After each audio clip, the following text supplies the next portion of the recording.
Being 6 o'clock, I'm going to call the Coos Bay City Council meeting to order. Could you all rise and join me in pledge of allegiance?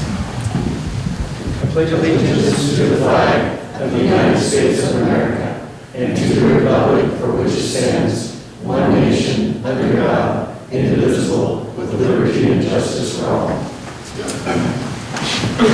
Thank you.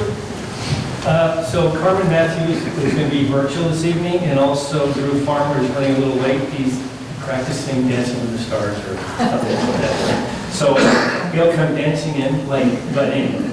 Next item on the agenda is public comments. So this would be the time that you come forth and make a comment, preferably something that's not on the agenda. And we have 2 on the public comment roster, but that doesn't mean that anyone else isn't welcome to come up. First one is here at Kadera, is that correct? Connor. Okay, come on up.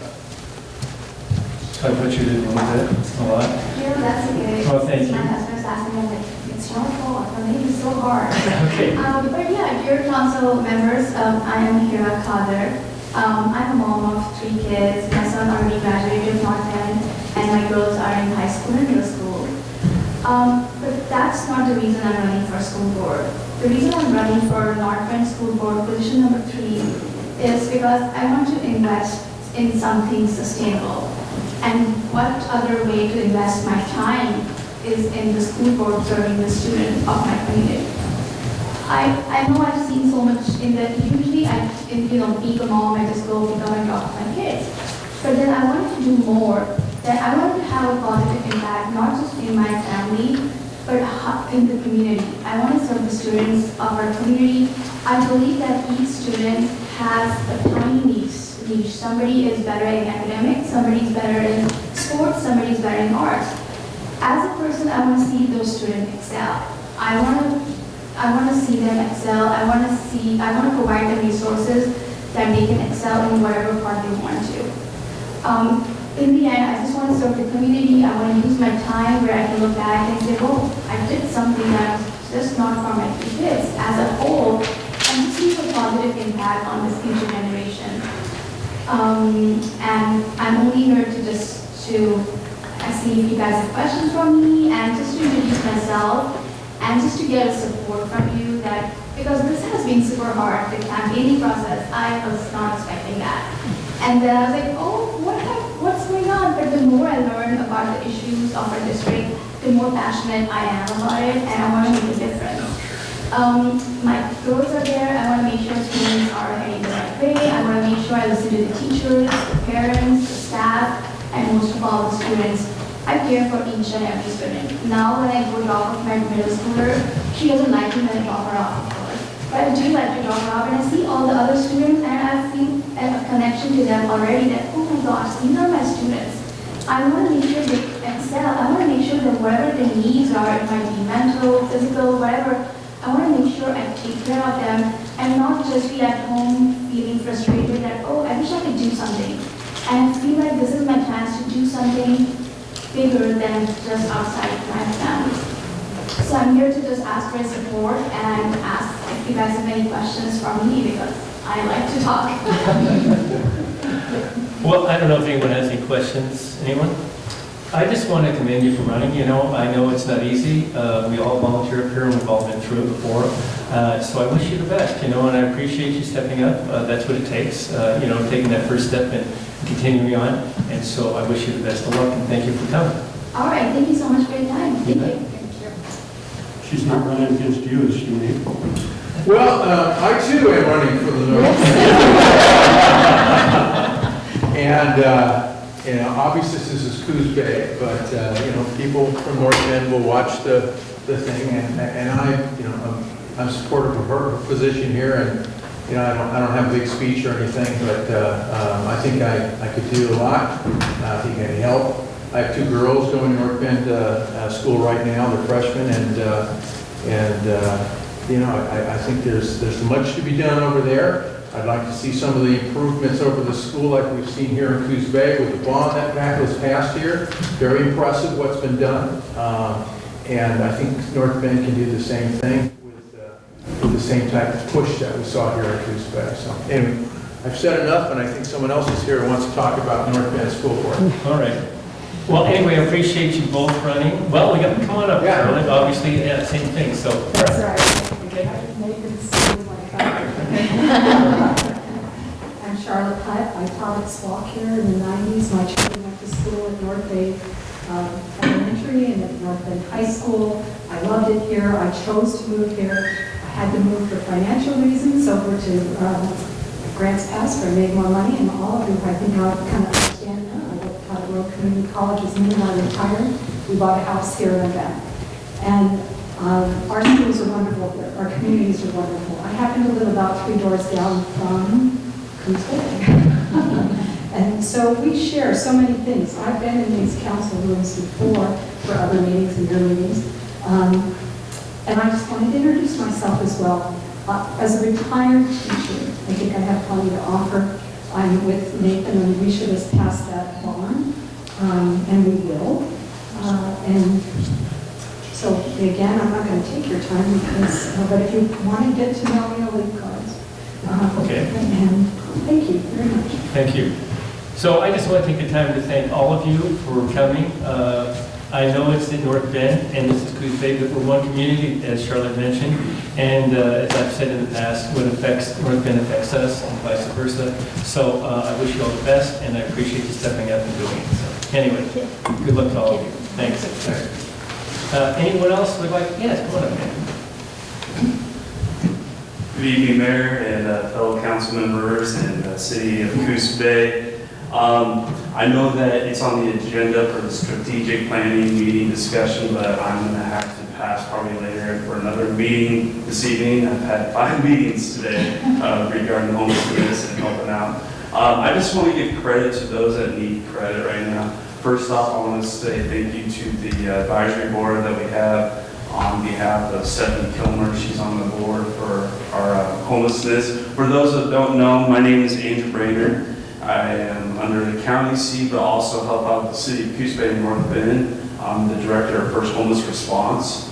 And as I said, Stephanie Kilmer is on the board. Drew Farmer's on the board. Nicole Rutherford, she is not here, but she's back there. She has also been a huge asset to help me out with this new program, and I want to give credit to her as well, big time. And thank you, Roger.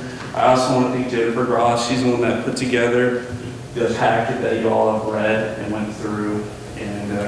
And I also want to introduce one of our stakeholders that's been part of the process too, and will still continue to do it, Mr. Robert Moore. And so I just want to say thank you for this opportunity. I'm looking forward to working with both cities and the county on this project, so thank you so much. Thank you. Okay, anyone else on public comments? We have on the agenda, Brian. So anyone else? No? Okay, let's move on with the agenda then. First item on the agenda is consent calendar. How would you like to proceed, council? I move to approve the consent calendar. Sorry. Been moved and seconded to accept the consent calendar as submitted. Have any comments or questions? Hearing none, I'll call for the question. All in favor say aye. Aye. Any opposed? Hearing none, passes. Next item is presentations. Marshfield High School update. Carrie Goodson. There you are. How are you? Come on up. Very well. Tell us what's going on. I know you guys are always busy over there. Very much so. No, it's no problem. Good to see you here. I'm really excited to be here, actually. Yeah, that's short. Well, first of all, I want to say good evening to everyone, council members. Thank you so much for having me today. I am Carrie Goodson. I am a 17-year-old junior at Marshfield High School and the past immediate vice president of Key Club as well as the president of our Z Club. We have a lot of things happening in Marshfield right now, being that it's the spring term and almost the end, especially junior year. Woo. And I just want to give a quick little update. So first of all, we have a very successful track program, and they just competed at the Roseburg Twilight Invitational, which had over 35 teams, and we took 4th overall, which is really exciting. And we will have several athletes competing in the athletic.net relays, which is one of the biggest meets of the year. So that's a huge honor bestowed upon us. Our ASB will be holding a Fun on the Field this Thursday, which is a huge Marshfield tradition that we've not been able to have since my 8th grade year. So I've never been able to compete or participate in Fun on the Field because of COVID. And it's being established this year, which means that I get to partake in a big Marshville tradition, which is a huge honor. And of course, one of the best things of the year, prom is coming up, which is this April 29th. And the theme is A Night in Greece, which is going to be great. So it's going to be all Grecian and columns, not a toga, anything, unfortunately, but it's going to be fun. The Marshfield Choir just made it to state for the first time in a long time, which is also really cool to have a big member of choir. I love choir. I'm the president of our choir department. And we have a fundraiser coming up. We have a musical theater showcase fundraiser at Front Street Petitioners this May 19th. And I do have a flyer if anybody's interested. And there'll be a large selection of different types of musicals. Upbeat, slow, sad, happy, whatever you like. The Z Club is also in the process of finalizing a project with Oregon Community Foundation to allot $5,000 worth of money to nonprofits in our community dealing with substance abuse and prevention of said substance abuse. We've had presentations from HIV Alliance, Friends of Coos County Public Health, and the Waterfall Clinic, and we expect 3 more at the end of this week. Next week after that, we are deciding who to allot the $5,000 worth of money amongst the main grant advocates. We also have had a slight miscommunication with the school venue that we're choosing to do it at. It's planning to be in, we have a silent auction coming up, and we've had a slight communication error, and we have had to move this back. So I know that Harper Thompson has discussed that with you guys in the past. And if you don't know, the silent auction is a benefit that's focused on helping Together We Rise, a nonprofit organization that funds resources to help foster youth get out of foster youth and become strong, capable adults, as well as every child in Oregon. So that is now scheduled to be in mid to late May. Last but certainly not least, we have Key Club, which is also a big part of my life. Key Club has just now had our new elections, electing Harper Thompson as the president. We have also appointed a new secretary and 10th grade representative. We have a big project coming up, which is our food pantry project box.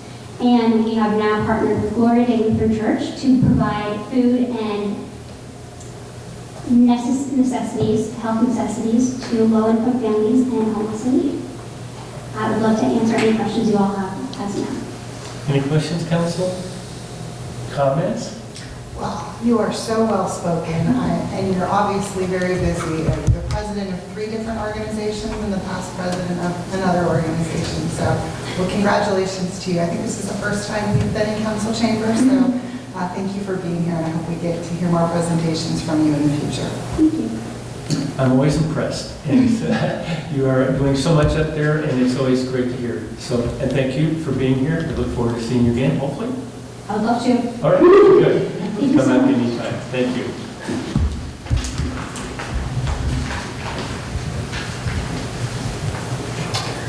Okay, the next presentation is by Area Hospital President and CEO Brian Moore.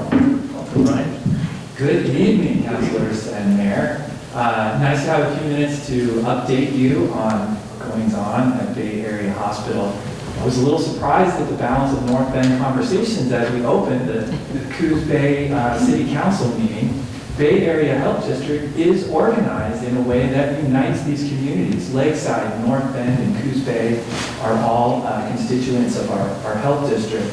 And the hospital is having quite a time, like the healthcare industry across the country, in navigating this nasty tale of COVID, which is really more about the workforce and financial impact than it is managing the disease this time. I've got just about 9 or 10 slides, and we'll spend a few minutes. I'll turn on the remote control. And so I think it's really helpful to have some context. Of course, I live in healthcare, so I'm tuned in to all of those headlines. But I picked some headlines from really kind of the last 6 to 9 months here. You look at some of the challenges here in the Pacific Northwest. You see going back a little over a year ago when we had our big Omicron surge, it threatened to put the whole state into crisis care. We saw that actually happen in Idaho as the healthcare system was just overwhelmed from COVID patients. And then we saw more and more financial headlines, and some of the larger healthcare organizations here in the Pacific Northwest When you look at the national level, some of the big footprints that you see, companies that have multi-state presence, also struggling to get real-time profitability and workforce solved. And often in healthcare, you think about health systems and scale serving as a buttress when it comes to some of those financial challenges. But again, you look at the headlines, things like Common Spirit, Cleveland Clinic posting big billion-dollar losses, and you see hospitals, small, independent, like Bay Area Hospital, also in the headlines with financial challenges. So let's look a little bit more at Oregon.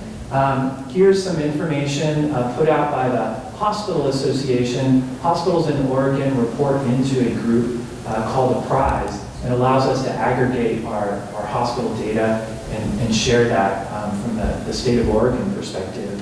You can see the operating and total margins there in the left hand. You know, we saw some federal funding that really stood up hospitals in the middle of the pandemic, but as that evaporated, you see hospital profitability just plummet and cross the positive line down into the negative. You can see another look at that red line there is the expenses overtaking both operating and patient revenue. And anytime your expenses are more than your revenue, you are headed for some real challenges. Now, something that many people may not understand, Bay Area Hospital and many hospitals, a lot of our revenue is paid for a patient's visit. So we know that law of large numbers, when you come in with a specific condition, we're probably going to get you home in 3 or 4 days. We know you're going to spend some time maybe in the operating room. You're going to need some of these procedures. And so Medicare started this 20 or 30 years ago, and based on that diagnosis, there's one payment. And what we saw during the pandemic, some of our partner organizations, skilled nursing homes, skilled care facilities, rehab facilities, had some of the same challenges that many of us did in our businesses, whether healthcare or otherwise. And at the hospitals, those patients, most people who visit us, we get to send them home. But some of them need an intermediate step, right, in their recovery. And those patients may not have a home environment that's conducive to their recovery. Maybe they don't have support personnel. And so we depend on these intermediate steps to move people out of the hospital so that we can open up that bed to somebody who just got sick. Well, we saw skilled nursing really come to a grinding halt, and that meant patients got stuck in the hospital. We saw 400, 500, 600 patients across the state stuck. They're done with their acute hospital stay, they've recovered, they're ready to move to that next setting, except it's not available. Well, in that scenario, we have all of the costs that go to care for that patient for that additional day or two in the hospital, but zero additional revenue to cover those costs. So it talks to the interconnection of the healthcare system and was a significant contributor to some of our challenges. So now we're zeroing in on Bay Area Hospital and looking at our financial performance. Healthcare is a really interesting industry in that we're both capital intensive. We have really expensive facilities and equipment that we provide nurses and physicians with, and we have high labor costs. We've got the luxury of both. Our labor costs, that lower left-hand document, have been stable for years at about 50% of our net revenue. And this particular look is 12 months rolling. So we go back 12 months, and each month we take a new 12-month look. So it kind of smooths out the month-to-month variance, but you can see how stable that was. 2018, 19, 20. And we get into 21, and you see it go from 50% of our net revenue up to 80% of our net revenue. A significant increase in our personnel expense, and also driven by some decrease in our revenue. In the upper right-hand kind of orange line there, you can see the profitability of the hospital kind of bouncing around the zero line, some months a little above, some months a little bit of loss. Again, this goes back to 2017 through more recent end of calendar 22. And then as we get into calendar 22, kind of the bottom just falls out, kind of following some of those larger headlines. Talk a little bit about our labor. This starts in the first quarter of 2020. We've really gotten focused and had seen some real uptick in positive movement in the hospital's ability to both retain our staff and to recruit staff. The bottom line looks at just nurses, and the upper graph looks at all staff. And that red line is folks who are leaving the organization, and the blue line are new hires into the organization. So you can see quarter 2020, we were making a significant net gain and really filling some kind of long vacancies that we had from a nursing perspective. You can see we kind of increased and then stabilized with our turnover leaving the organization, and our ability to hire decreased significantly. We reached this capitulation point at the end of calendar 21. We just saw a massive exodus of staff and nurses at the hospital. And over this last year, we have begun to regain our ability to refill some of those positions. You see that blue line climb up above and begin to stabilize on the red line with people leaving the organization. So very encouraged to see that. We've seen a little bit of a slowdown as we got into the holiday quarter at the beginning of the year here, but we're hoping that we can regain that kind of new hire activity and keep that turnover number lower. Bay Area Hospital was a rock in the midst of the pandemic. And I just wanted to remind the council and some of those watching some of what I think our milestone moments were when it came to supporting this community through the pandemic. You know, we got locked down in early 2020. Coos County, thankfully, barely saw a COVID case in the entire calendar year of 2020. But that changed in 2021. We had our first surge in the Delta surge. That was August and September. And at that point in time, it was still almost impossible to get a COVID test. And one of the things that we were able to do was redeploy some of our staff, and we opened up a free COVID testing clinic. I talked to community members. They sometimes came through twice a week just to make sure they were clean for their family or for their business or events that were going on. And in just a matter of minutes, families worried about their school kids, where again, they couldn't get a test. They would come through and make sure their kids were safe to go to school. We provided that for free. And it was our staff who made that testing available. Over 4,000 tests we administered in that span of that surge. When we first got the vaccine, we did mass vaccination events, and I think we provided over 10,000 vaccinations.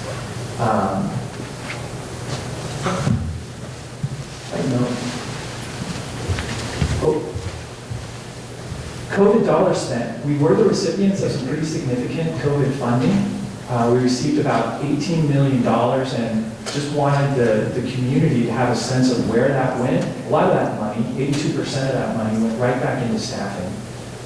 That included things like overtime for our existing staff, included a COVID appreciation and retention bonus for our staff. I think that was about $3 million spread out over about 3 or 6 months. We also invested in a lot of temporary staff to stay open for care and hope to make sure that our staff weren't overwhelmed as we had these vacancies and the increased need in the community. We served as a regional COVID receiving hub for many of the critical access hospitals. Worked very closely with Bandon and Coquille and Reedsport. For that first Delta surge, we were able to take almost all of their COVID patients and keep them here. When we got into the Delta surge in early 22, everything was overwhelmed, and we ended up swapping.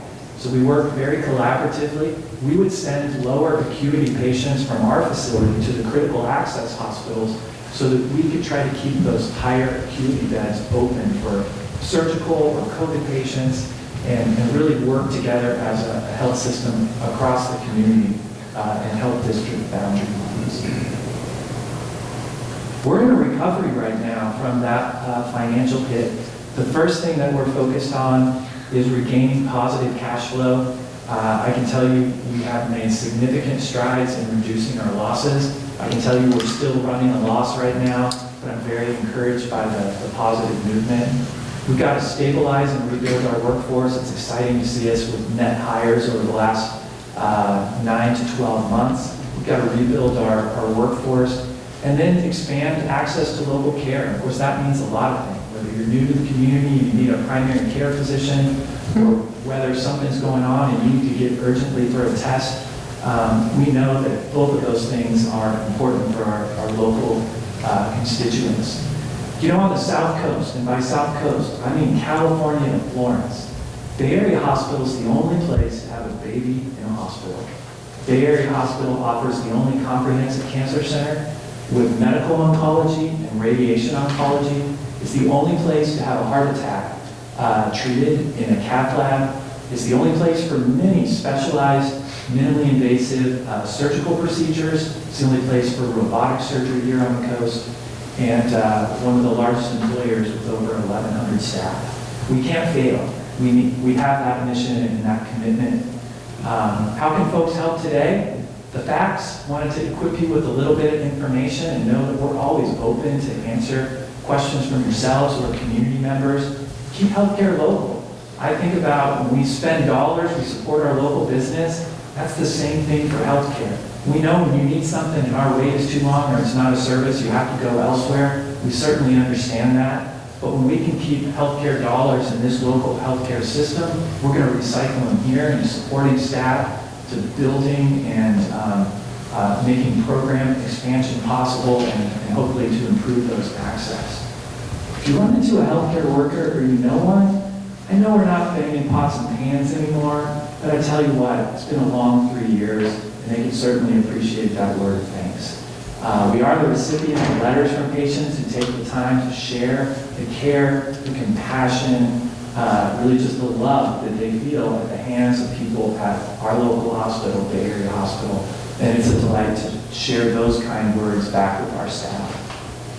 We've got a significant economic impact, estimated at about $356 million here in the region as we look at the multiplier of our spend, both in salaries and other purchased services. And we want to continue to make that strong contribution to the economy. I'm happy to answer any questions and thank you for your support of local health care and of Bay Area Hospital. Any questions? Tara? Yeah, I'm curious, you were talking about recruiting and retaining staff. I'm curious how big a barrier housing is in doing that. When I moved here in 2019, little did I know how much I was going to spend on housing at that point. When we went after a focus at that time to build 30 nurses, my executive team responded with, but could we find houses if we recruited that many nurses?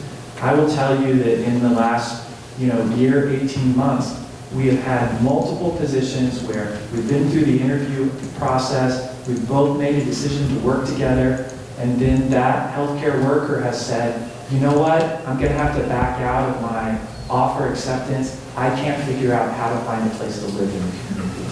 So I commend the work that the city and the communities and the council is doing to help. Our housing needs are everything from that physician to that entry-level position.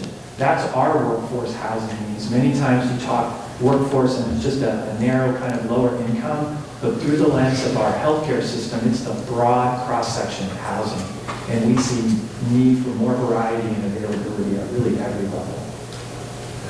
Thank you for that question. It's a great question.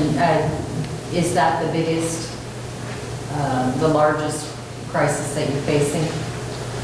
I think America is up on a 10-year mission to rebuild our healthcare workforce. We've got this inflection point where all of this knowledge and experience and baby boomer retirement was hitting our local community at the same time that it's hitting the nation. At the same time, we just had a burnout accelerant on a lot of healthcare workers who are maybe moving out of the acute environment. Maybe they're looking for an outpatient clinic where it's Monday through Friday, no call responsibilities. Patients walk in and they walk out, just a little easier to handle. And so, our partnership with Squawk and the expansion of the nursing program, I think that was a really important investment. I think there's opportunities we can get a little more strategic horsepower. How do we partner with our high school? How do we introduce them not just to the roles of doctors and nurses, but radiation physicists and, just a vast variety of jobs, interesting careers, well-paying careers that are available when we think about healthcare. So housing, but the workforce, the trained workforce, for many of the positions that we need to fill, it's a multi-year journey to be qualified. And so we've got to start that journey and really invest for the future on top of, kind of aggressively competing in the market right now to fill our current vacancies. Yeah, I think that leads into my question. So the mass exodus that you spoke to in, I think, Q4 of 2021, was that due to just fatigue? What was the reason for the departure? Hard to pin it down exactly, but I think there were kind of multiple drivers. So we had many folks who were on their planned retirement who hit pause, said, I can't leave my community stranded right now. We got the vaccine, we got through that first round of Delta surge, and they kind of felt like, okay, it's safe. I can step back, I can leave my community in better hands now. We weathered the worst of the storm. At the hospital, we also made a significant investment to update some of our aging technology, our electronic health record. And so that was something we went live in June of 2021. And there was a big project. So that was another, okay, we got through that project. And then there was absolutely, I think, the burnout factor. I think internally we also had some challenges. The corporate fluff activity, we're going to have picnics. You go a year and a half, we've been masked, we've been siloed, we've been pushed out. I think it was very difficult to maintain that sense of connection. It broke down communication. And I think as hard as we tried, staff felt isolated. And so I think that was a contributing factor. It was just some of those massive changes in how we worked and how we connected. Brian, I'm going to preface this next comment and question I have for you is you and I have had this conversation. My late husband passed and we use the services of Bay Area Hospital, and I couldn't be more thankful and appreciative of those services, the cancer center, the hospital itself. But I'm a pretty outspoken advocate, and I was when he was sick. So there's a reputation in this community that I can get better care up at OHSU, and I can't get the very best care here in town. My husband had that very best care, but how do you overcome that question? Because that's what I hear more in this community than anything is, I'm not getting the level of care here, I'm going to go to OHSU because I feel safer.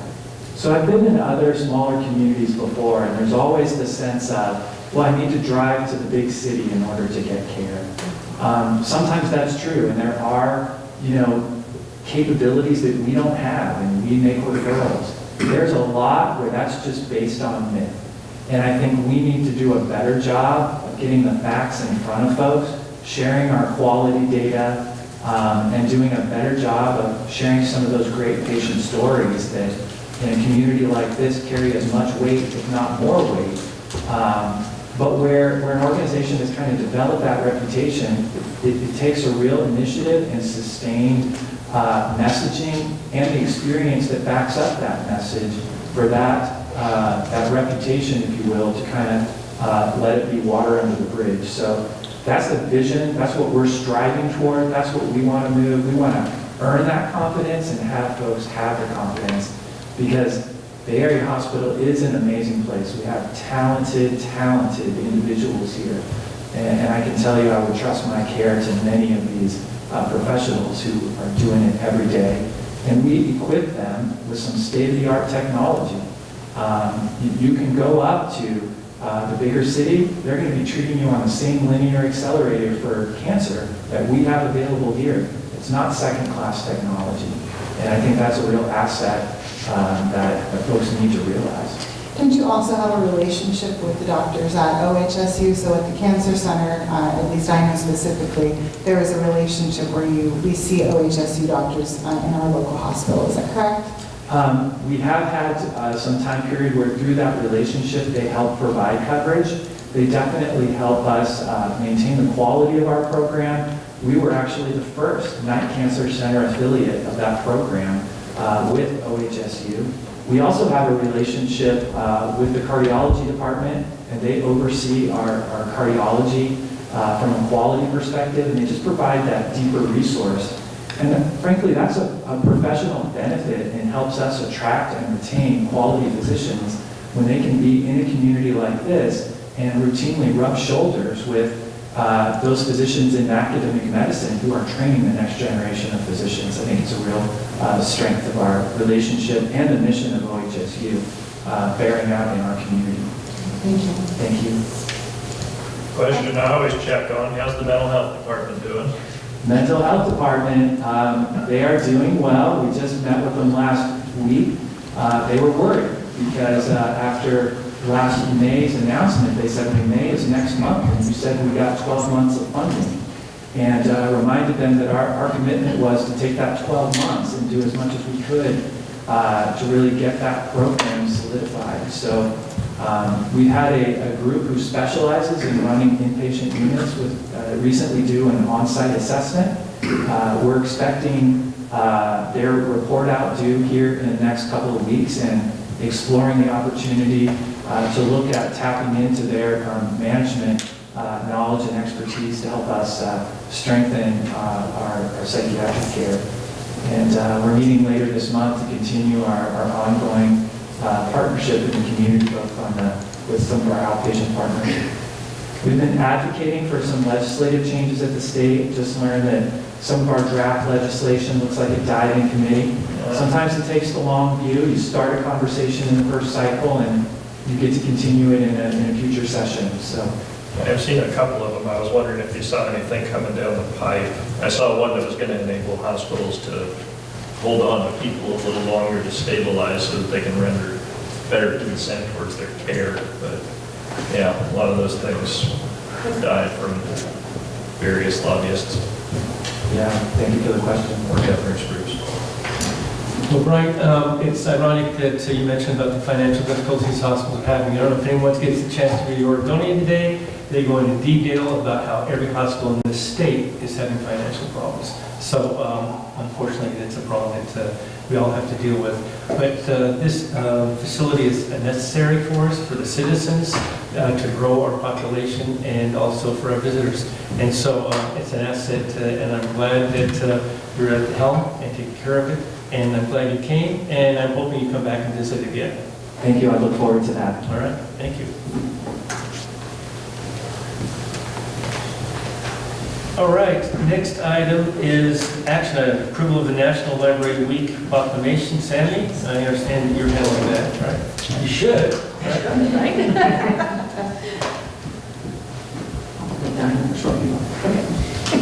Thank you. First, I want to introduce, we have a couple board members here. I have Joe Gates, Bob Moore here. We have some former library board members. Jennifer's here, Drew serves, and sadly, Bob is now going to be former soon. So, National Library Week was first celebrated in 1958. It gives us the opportunity to acknowledge the critical role libraries play in the community. Libraries are welcoming places that bring the community together for entertainment, education, and connections. Today's libraries offer so much more than just books, including technology, support for job seekers, classes, and in our case, even a library of fitness. Read the proclamation now. It says, whereas libraries provide the opportunity for everyone to pursue their passions and engage in lifelong learning, allowing them to live their best life. Whereas libraries have long served as trusted institutions for all members of the community, regardless of race, ethnicity, creed, ability, sexual orientation, gender identity, or social and economic status. Whereas libraries strive to develop and maintain programs and collections that are as diverse as the populations they serve and ensure equity of access for all. Whereas libraries adapt to the ever-changing needs of their communities, continually expanding their collections, services, and partnerships. Whereas libraries play a critical role in the economic vitality of communities by providing internet and technology, literacy skills, and support for job seekers, small businesses, and entrepreneurs.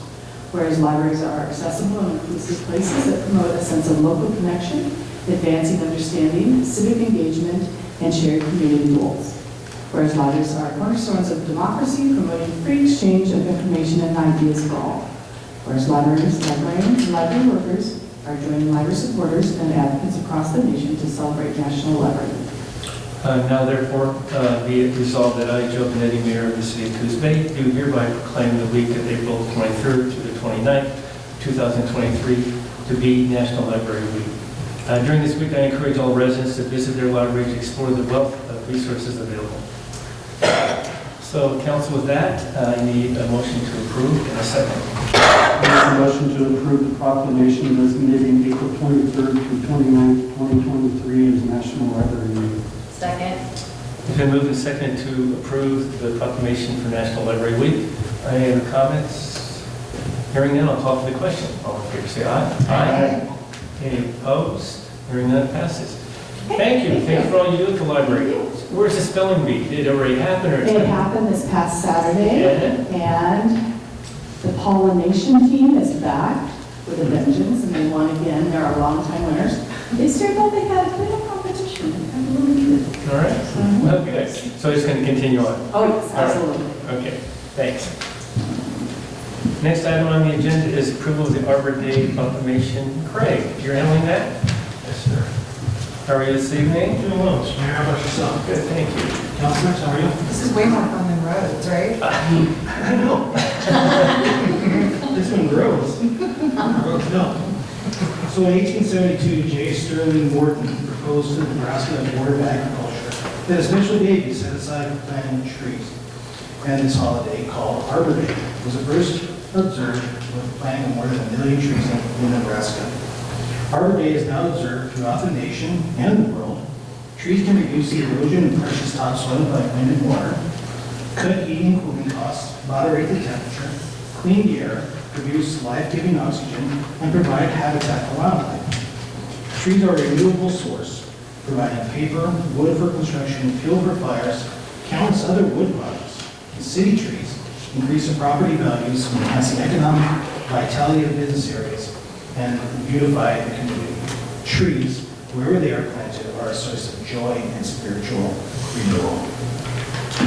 So this proclamation, whereas in 1872, J. Sterling Morton proposed to the Nebraska Board of Agriculture that a special day be set aside for the planting of trees, and whereas this holiday, called Arbor Day, was first observed with the planting of more than 1 million trees in Nebraska, and whereas Arbor Day is now observed throughout the nation and the world, and the city of Coos Bay was designated as a tree city in 1994, and whereas trees can reduce the erosion and of our precious topsoil, wind and water, cutting heating and cooling costs, moderate the temperature, clean the air, produce oxygen, and provide habitat for wildlife. And whereas trees are a renewable resource, giving us paper, wood for our homes, fuel for our fires, and countless other wood products. And whereas the trees in our city increase property values, enhance the economic vitality of business areas, and beautify our community. And whereas Coos Bay has been recognized as a Tree City USA by the National Arbor Day Foundation and desires to continue its tree planting endeavors. And whereas trees are a source of joy and spiritual renewal. And now, therefore, I, Joe Benetti, the mayor of Coos Bay, do hereby proclaim the last Friday in April from this time forward shall be observed as Arbor Day in the city of Coos Bay, and I urge all citizens to support efforts to care for our trees and woodlands and to support our city's community forestry program. And further, I urge all citizens to plant trees to gladden the hearts and promote the well-being of present and future generations. So with that being read, I do have a motion and a second. I'll move to approve the proclamation for April 28, 2023 as the City of Coos Bay Arbor Day. Second. Moved and second to approve the Arbor Day proclamation. Any other comments or discussion? Hearing none, I'll call for the question. All in favor say aye. Aye. Any opposed? Hearing none, it passes. So do we plant trees like we, John Toppins Park? We will be planting trees at the East Side Boat Ramp and Okay. also John Thomas Park as well. Oh, great. Well, thank you. Appreciate it. Thank you. Next item on the agenda is we're going to have a public hearing regarding adoption of a housing production strategy. Carolyn, you're going to give us some update, background? Good evening, everyone. This evening, the council is presented with the draft housing production strategy that your planning commission's been working on along with staff and consultants over the last year or so. An overview of the draft housing production strategy will be provided by Tim Wood from FCS with the PowerPoint presentation that we received in the packet and that he will present here in a moment. You have been working for compliance with state requirements. There's a lot of basic housing production strategy background in the staff report and a record of your public hearings before the Planning Commission and Council. You have a couple of options after you have your discussion and Tim's presentation. One is to accept the housing production strategy for purposes of compliance with the DLCD grant, which funded much of it. You can have adoption of a resolution at a later date if you like. The other option you have is to adopt the attached resolution accepting the 2023 housing production strategy for your future use. Either one of those options is fine. The HPS work, whether you adopt it by resolution or not, will stand. So with that, I'll turn it over to Tim, and he has a PowerPoint presentation to show you tonight. Thanks, Carolyn. Thank you, councilors and Mr. Mayor, and to all of the audience members tonight for being here and for taking the time to hear out our progress on the housing production strategy. So let me go ahead and share my screen and let me know if you can see the PowerPoint here.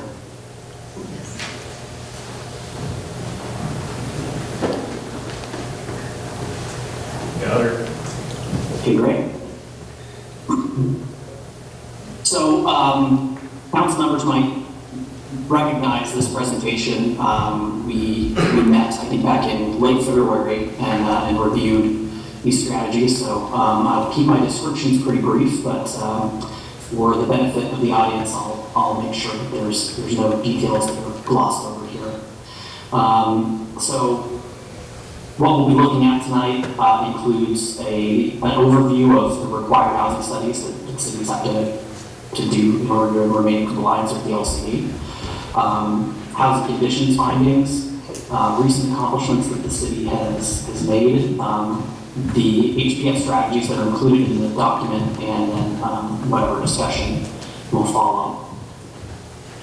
So the mandated housing studies that are required include the housing needs analysis, which you adopted back in 2020, which basically is a forward-looking document ensuring that we're planning ahead for population growth that we see over the next typically 20-year time frame.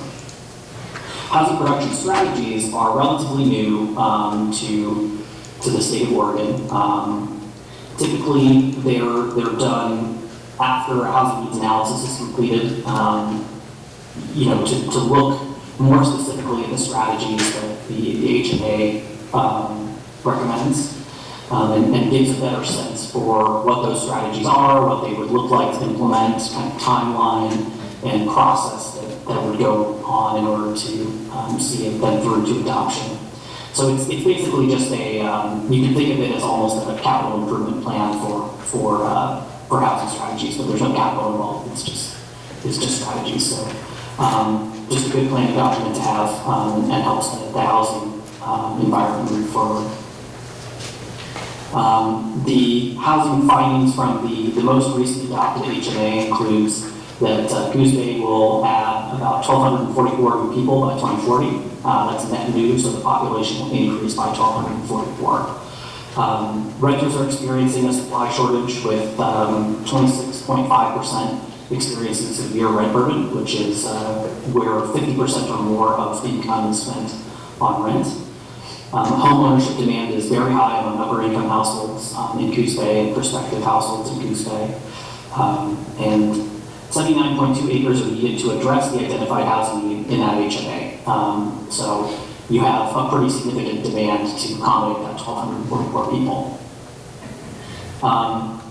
That demand looks a lot like this. So you're going to have 168 single-family detached dwellings that are needed, 369 manufactured housing units, and 67 duplex, triplex, quadplexes. So attached housing units, basically. That could also be townhomes and that kind of thing as well. Middle housing is what we typically call it now.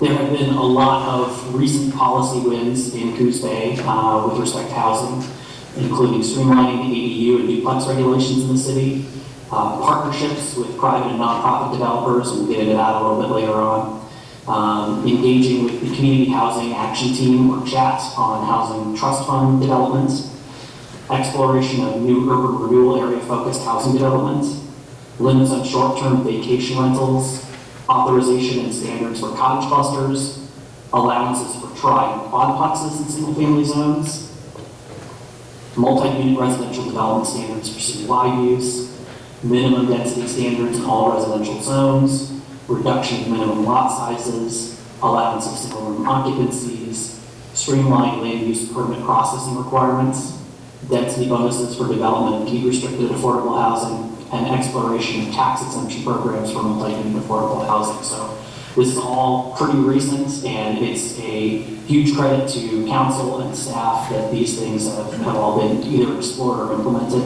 and shows that Coos Bay is taking the issue of housing very seriously. And this document will look to move a few more policy recommendations forward. So here are the highlighted strategies that are included in the housing production strategy. And as you can see here, if you're holding on to the report, these are be discussed in pages 21 through 28 of the housing production strategy report. So number one is to continue to develop partnerships with nonprofits for housing development. I won't go over in detail all of the good examples that the city has right now for existing partnerships with nonprofits and developers, but suffice it to say the city's done a really good job of developing those partnerships, and this strategy just calls on the city to continue moving those strategies, those partnerships forward. So pretty straightforward strategy here.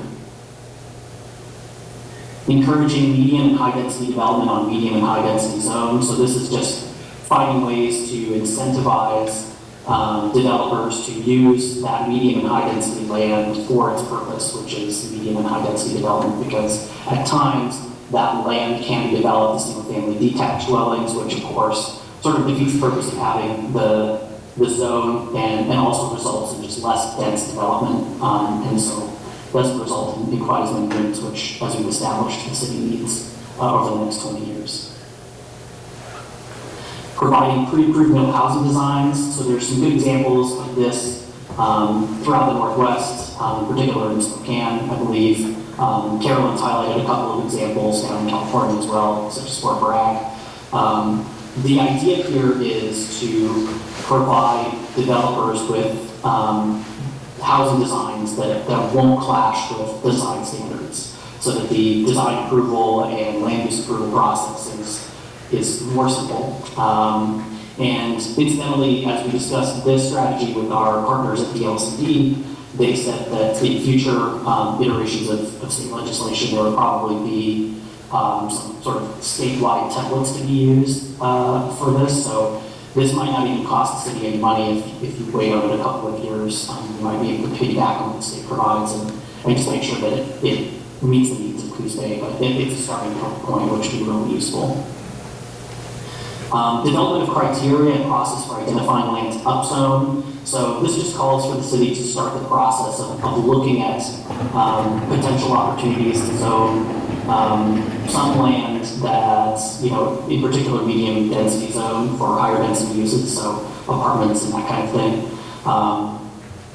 And this would require an expansion of the development code.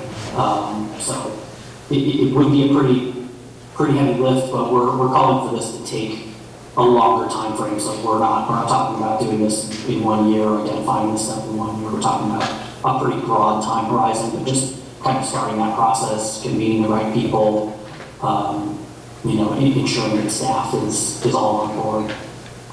And a good example of this is we're sort of looking at this medium density residential land, and you can see that it's spread, pretty broadly throughout the city. So there's a lot of opportunity to look at that, and especially looking at sort of places that make the most sense in terms of we want high density development to be around services, grocery stores, medical offices, that kind of thing. So the broad point here is that there's just a lot of opportunity that the city can take advantage of in looking at potentially developing a high density residential zone. Ensuring that zoning is clear and objective, and this is a requirement for statewide land use planning in general, so this is a pretty easy box to check. But essentially this just calls for periodic review of city zoning and design standards to make sure that there is as little leeway as possible so that when a land use application is brought to the city, there's not a lot of judgment calls being made, rather it's pretty straightforward, clear and objective. Development criteria to allow single unit and duplexes on small commercial lots. And we have an example here in the next couple of slides. The idea here is basically to identify commercial lots that are probably too small to host commercial development on them, but which are in that commercial zone and so have that kind of same co-location around services and commercial uses that would be useful, and looking at that to allow some residential development. And again, we're looking broadly at the commercial zone here, which you can see is, again, spread throughout the city, so there's plenty of opportunity to look at. And some good examples are here in this square between Newmark, Michigan, Marble, and Ball. These parcels here, they're small, and so they're unlikely to be developed as full-fledged commercial uses. So these are good examples of potential opportunities for the city to take advantage of that land, that developable land, and try to bring some residential online in those areas. And again, when you've got that residential development, then those people become customers for the businesses nearby, and so everybody's kind of winning there. Another thing that was recommended to us, I think by the Planning Commission, was to take a look at right-of-way that the city might not ever use and consider to vacate that and let that be a residential use as well. So what we're calling for in this strategy is looking at just kind of examining these options and seeing whether or not they make sense, not by any means suggesting that the city do this full-fledged and do it within 6 months. This is just starting a process and conversation. Amendments to minimum lot size and building setback requirements. So here we're looking at just kind of efficiency measures for housing development. A good example is over here on the right. When you allow that sort of zero lot line development style, you do wind up saving quite a bit on utility, infrastructure, costs, stemming water and sewer to a property. When they're co-located like that, they're much easier to pipe to. Presently, I think the city does allow some zero lot line development, but there's conditional use in there, so the process is a little more onerous. So what we're calling for here is just examining the possibility of letting that be allowed by right in certain situations. Finally, examination of property tax abatement, and so we saw earlier in the set of slides that the city's examined the possibility of allowing for property tax exemptions on targeted housing types. So what we're calling for here is just kind of continuing that conversation, seeing if we can implement it in Coos Bay.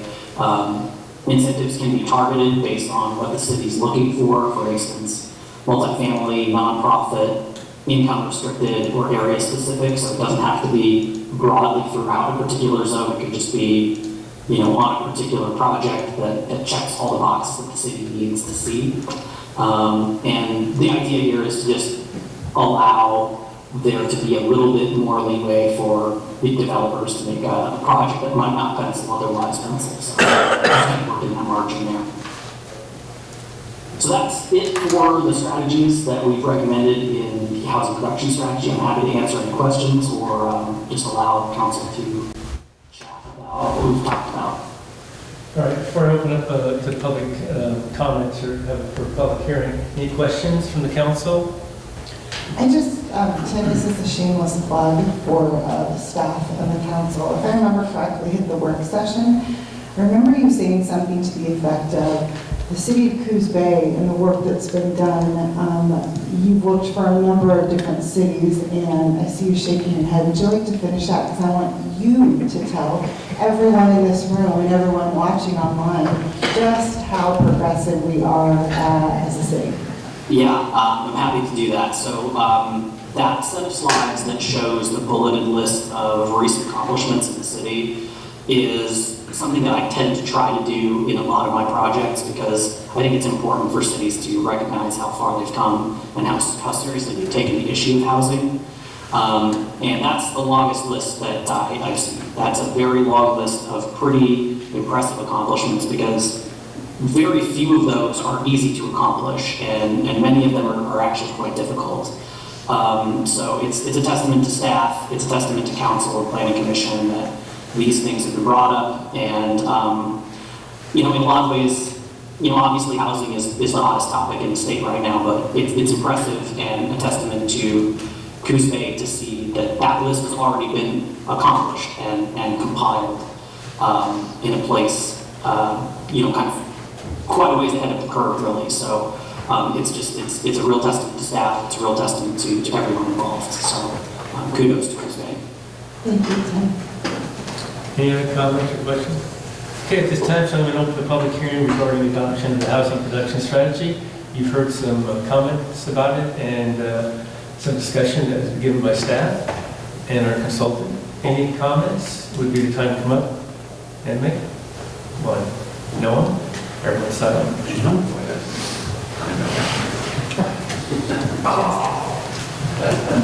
Hey, you could have just said there. Okay, good evening. Like I said in comments about a month ago, you did an awful lot. But I kind of want to reinforce something. Pretty big project, pretty well done. Joe had some people look at the report prior and do a bunch of corrections. We didn't find too much to correct on this. We have in the county, the school districts, both of them, SWAC, the two tribes, which are big business. Okay. So the county, the two tribes, Marshfield, North Bend, SWAC, 200 job vacancies. Some of those jobs are 6 figures. The hospital's in there, but that's the one I missed. We have 187 available housing units in the North Bend and Coos Bay zip code. And just 200 job vacancies in just those organizations. That doesn't even count the private sector. It's actually, I just got the number, it's over 700 open vacancies in the county. Okay, so everyone talks about the port's gonna expand. Everybody talks about we have to drive tourism. We have to drive housing. We have our own economic engine. We can't house our own workforce. It's pretty clear. And anything that takes the eye off the ball of trying to house a workforce, and where I live, the nurse's aide lives 250 feet away from me. The oncology doctor lives 2 doors down. All right? It's a very homogenized workforce, maybe is a good term to use. I'm not sure that's the right term. But I just need to tell you guys, this is the important thing. You get this one knocked out, the rest of that stuff, it'll come along because you'll have the people driving the economy. Thank you. Thanks. Anyone else? So I'll close the public hearing, and just to follow up with what Jeff said, is actually correct. And you know how hard we've been working on this. And I think this plan shows where we've been and what we want to do and what we do to accomplish it. It's a tough situation, and now looking at interest rates on top of it, making it even more difficult. So it's a battle that we've been dealing with for a long time. We have a development of 450 homes, as you know. That's kind of been slowed down. I think it's picked up. They're moving forward on it, not as fast as we like, but hopefully they'll get going on it. I know North Bend has some issues going on, or some development happening. Looks like that's moving forward. We have a couple low-income housings, as you know, and we have some other development happening. So it's not enough, and it takes time to get these things built. I wish it could be done tomorrow. But I remember in 2016, I was talking to one of the, I think Yale Edwards or one of those, they said they could rent 500 homes tomorrow if they had them. And that hasn't changed. So I think we understand where we're at, and hopefully we can get this resolved, and these things will help us do more developments. Anyone else? All right, so now we need to decide if we want to adopt this resolution this evening, as Carolyn mentioned, or we want to, with adoption, to consider it at a later date. How do you want to proceed, Roger? Close the public hearing. Oh, I thought I did. I closed the public hearing. See, Rob, you're going to leave, and now what, right? Roger, you going to come? That was it. All right. I had a couple of people looking at. How about you, Nicole? All right. Anyway, I'll leave it at that. So, how would you like to proceed? I'll say there are things in here I like. I lean towards accept, not adopt, and I'll explain that, but running through, I liked the idea they brought up of helping acquire foreclosures, providing property to developers, I think was the most effective strategy we've had so far. So if we can procure property as it goes into foreclosure and avoid land speculators from out east buying up property they're going to forget they own, that's a good idea to me.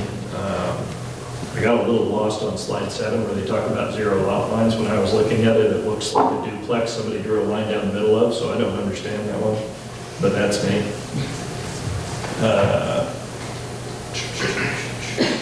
Things. I suppose my concern with it is that it notes early on that it's based on the 2020 housing needs analysis, that we knew we needed to do a new one, and we got the 2022 that had flaws itself, so we didn't adopt that, we accepted it. This product being based on the 2020 that we knew was flawed and went out to fix gives me a problem to adopt it, because we already know it's based on material, by no fault of the people that wrote the plan, but we know it's based on material that over-assumed that that 400-unit development would be done, and it's changed hands multiple times, and it's moving again, but it makes me nervous. There wasn't any consideration in that 2020 plan or analysis of the impact of short-term vacation rentals. We've only got 39 right now, but that's 39 units that are missing, that aren't factored into the outcome of the housing needs analysis here. And I had the same complaint over their methodology for assuming how much land we need as the scale of development and the method they use. It doesn't take into account anything local to Coos Bay. It compares it to like-sized cities in the state, and there are no coastal like-sized cities in Oregon to Coos Bay, so the factors of development are entirely different. One of the pieces I wanted to circle back on, though, because I always take this pot shot, was, isn't that optimistic up here? There is a spot for things for us to advocate for. And I would like to see us add into that block that I can't find right now again, even if we do just accept it, that we continue to advocate that the state, the governor's office, provide Coos Bay with the same benefit it is providing other areas that were included in the homelessness emergency declaration. Not necessarily the money, but at least that we be provided an equal opportunity to have surplus state lands. Again, giving out land or putting out a request for proposal for someone to build housing in a timeline we dictate to our standards was the most effective thing I think we've done. And it still doesn't make sense to me how far out of their way that declaration went to include an area like Metro, while it left out the entire rest of the rural Oregon continuum of care. It left out 28 counties. That makes no sense to me, and because I always take this shot. I know where there's 119 acres of residential land right now sitting in Eastside, and it is governed by a board that is appointed by the governor. So I see no reason that land couldn't be cut into a little to address our housing needs. Not to say it's the port, but it's the port. Anyway. All right. Drew gave us a lot. I actually have a comment in regards to Drew. I thought that, yes, we looked at the 2020 study, but if I remember correctly, I thought, Tim, you took into consideration the newest report in this analysis. Is that correct, or is that incorrect? Well, we looked at both. I mean, certainly we're drawing from both. So, yeah, but I think we emphasize 2020 since that was, I think, adopted, right? Carolyn, you can probably fill in a little bit. Yes, you're right. So the bottom line is that both played a factor, and so we consider both. Okay. And do you I have- might have misunderstood then. No, and I'm in complete support of adding that to advocacy, so I support you 100%. Okay, and the 2020 housing needs analysis was with the manufactured homes at that time. And the reason we looked at the 2022 that came back so quickly, because that's a lot quicker than normal, is because it went from manufactured homes to stick-built homes. Am I correct? Correct. All right. So, and we didn't adopt that, but we acknowledged it, and to get the DLCD grant taken care of. There was a lot of questions about that report that I think need to be cleared up and can be, but that it shouldn't stop what we do here, because I think it can still be taken into consideration, if I understand correctly. So, Roger? I would agree, and regardless of which report it was based on, or even some new criteria, a new landscape that may appear, what you really have is some strategies aimed at increasing housing production, and that's probably the focus that we should be looking at. Yeah, and I think the key comment that Roger made is these are strategies. And so this is not something that cannot be changed or modified. With the housing needs analysis, it would be a little bit more difficult to do. I think that's at least what I was careful to adopt it at that time, just to acknowledge it. So, anyway. That was going to be my question, because, implementation of this, I was just telling Councilor Stevens that, some of the streamlining that we've talked about for over a year, and here we are, still working on these strategies. So if we have this strategy approved, how can we, with 700 jobs to fill, and what we've heard from the hospital, it's critical that we move. We can't just kick this can down the road for a year. We've got a problem. And so does this pave the way for us to be able to do that, to start some processes, to streamline the process itself to get housing in production? Well, I think that we are moving forward, but this would help facilitate that further, I would say.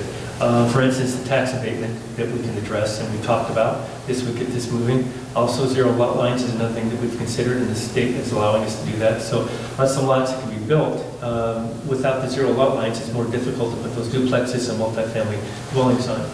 We have one that wants to do, I forget however many, and 72 units? Was it? I think it's between 60 and 70. Where there's multiple lots that they want to combine. There's some other factors that go into that, like he wanted to get the road taken care of, which is, anyway, that's just another problem. But the zero lot lines are one of the issues that could help facilitate that.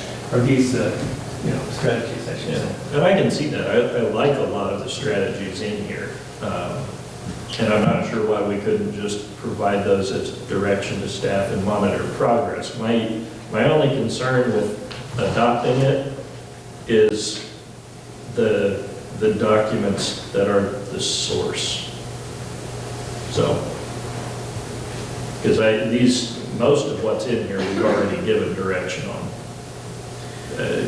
We have to keep probably better track of it, and that's on us. But most of what's in there is stuff we've already pushed towards.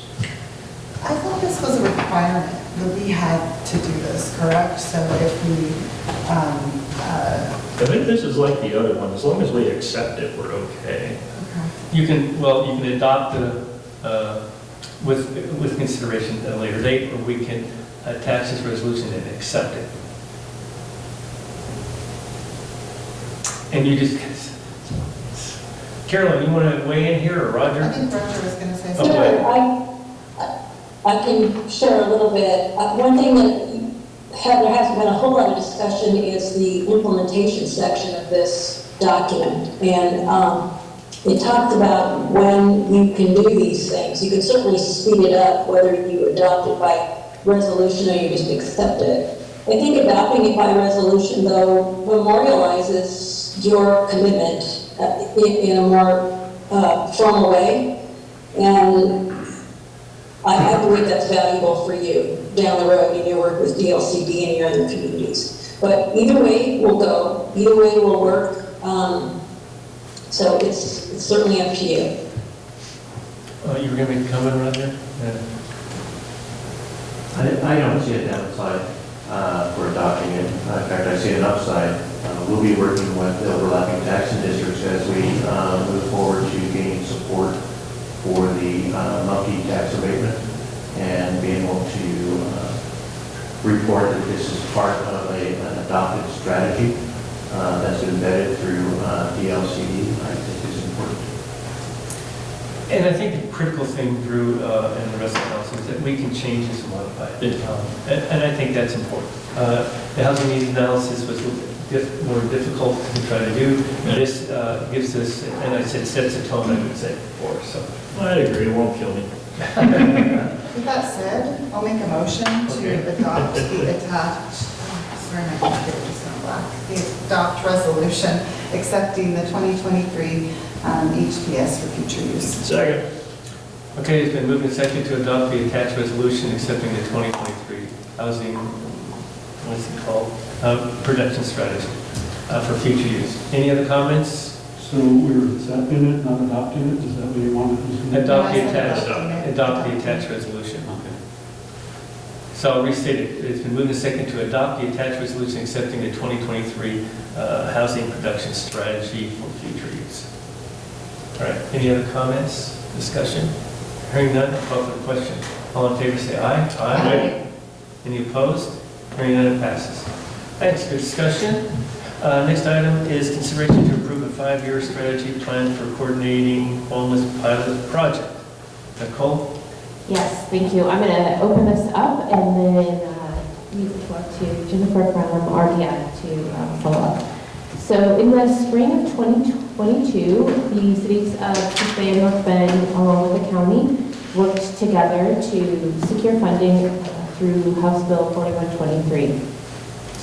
We were awarded $1 million in state funding, which was to be shared over a 2-year period, with the goal to operationalize a coordinated office to strengthen the community's homeless response.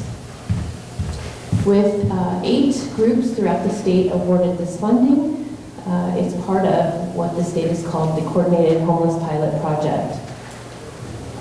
Each of our 3 entities appointed 2 representatives to sit on an advisory board. The advisory board then had selected a consultant, rural development initiatives, to assist in the strategic plan development. That's a requirement of the House Bill 4123. Over the last several months, in a very rapid process but thorough, RDI has held a couple of town hall meetings and had numerous one-on-one stakeholder conversations. Also worked with Zen City to develop a community survey, and all in an effort to kind of pull together the strategic plan that's being presented to you. The House Bill 4123 requirements suggest that the council should review and approve this strategic plan for next steps. So I open that up. It's a pleasure to be here. Thank you for giving me the opportunity to explain what we've been working on. I thank Nicole for her terrific introduction and want to ask if the preference here is for me to, she's already sort of set the stage with respect to how we pulled together this document. I thought I could just run through and explain, I'm not going to read it, just explain how it's set up and organized and give you an opportunity to ask questions, and will that work? That'll work. Okay. So the first 2 pages of the document are essentially what Nicole just explained, which is sort of an introduction of why we're doing this, and provides an executive summary. Additionally, it outlines the 8 priorities that were gleaned as a result of this process. We talked to about 60 or so stakeholders. Stakeholders included people with experience in homelessness, people who provide services to the unhoused, and people who are also working on housing production, like we just discussed. The page 3 of the document basically summarizes what we heard from people who are providing services to the unhoused, who are trying to fund housing for the community and for people who need it in the community, and for those who have lived experience. We thought we should pull these out just because these are things that we kept hearing over and over and over again in our interviews. So just to run through those really quick, the most frequently identified priority was a demand for additional beds across the housing spectrum, no matter what type of housing. We also want to make sure that we communicate that the services to the unhoused population are somewhat coordinated. They're not perfect, but people are working really hard in the trenches, so to speak, and we wanted to make sure that that came out as part of this report.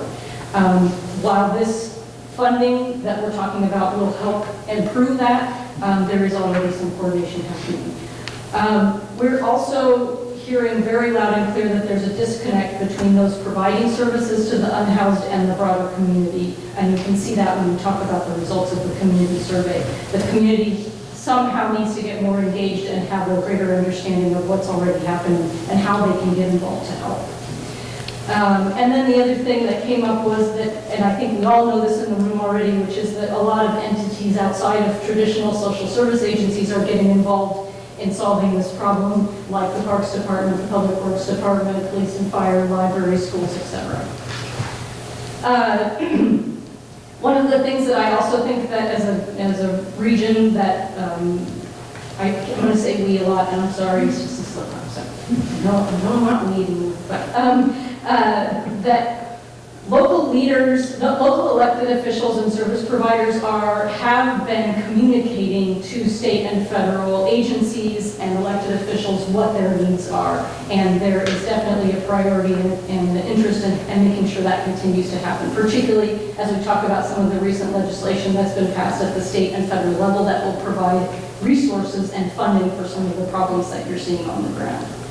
An interesting observation by many of the stakeholders we talked to is it seems like there's an effort to develop housing and then there's an effort to address homelessness, and that those don't often get connected with one another. So I thought that was something interesting to mention. And then the other thing that I think I learned a lot through this process, our team learned a lot through this process, but one of the things that we thought was interesting that we didn't know going into this is that there are segments of the unhoused population that need specific services directed towards that type of person or group that's unhoused, as opposed to a one-size-fits-all strategy. So things like families with children need services that senior citizens and disabled people on fixed income need different types of services, and youth exiting the foster care system need a different suite of services, et cetera, et cetera. Also, as I think probably you know, we found that services to the unhoused are mostly concentrated in the Coos Bay, North Bend area. So on page 5, you can see the results of the community survey. I will say we left it, Zen City, who is a contractor that helped us set up this survey, as Nicole mentioned. We're leaving the survey open so people can continue to participate as they wish, and you can continue to collect data. But at last check, we had over 200 responses. And some of them, and we also, and these were all open-ended questions, so Zen City did an analysis of this. We also did some poll quotes just so you could see exactly what some people were saying. But nothing too surprising here, honestly. What does homeless look like in your community? Living on the streets, camping was the top answer. That's just a visible manifestation of the problem. And then I think the thing that most speaks to the fact that we have a disconnect between those providing services and the broader community is the response to what do you think is working well in addressing the housing shortages and services to the unhoused, and the overwhelming answer was nothing. And so since we know that is not the case, it seems like there's an opportunity there. And then we also asked about how the region can improve its approach to dealing with homelessness, and so there's a list of things that we probably already talked about and considered, like shelters and law enforcement and designated space and substance abuse treatment. So the other thing that came up, particularly with respect to our conversations with the advisory group in terms of how this thing should be structured is on page 8. We wanted to make sure that we had a conversation about exactly what is this problem that we're trying to solve. Because if you go into a conversation about this topic and say we're going to solve homelessness, it's too big. You know, we're talking about 14 different issues. We're not just talking about solving homelessness, right? And so this is just a list of some of the issues that came up that might warrant some deeper analysis. I think we could better understand the demographics of the unhoused population. We could look at our data systems and understand better how those data systems are identifying who's unhoused in the community. There was a lot of conversation about the connection between crime and the homeless, and it seems like some data could elucidate that problem, that issue, and explain whether or not there is a link or there isn't a link, or if there is, what it is. A lot of folks talked about Measure 110, the drug I was looking over this all day, last November. Drug Decriminalization Act. The conversation is twofold. First of all, they're talking about the fact that there's some impression that this is bringing more people to our region that are interested in the fact that it's not as there are fewer penalties for substance ingestion, if you will. But there's also the people that we talk to that are providing substance abuse services to people in the community, and they are benefiting from the fact that this measure is providing resources and funding for their efforts. So there's a House bill right now, 2513, that's trying to sort of wrestle with all of these issues that have come up as a result of the bill.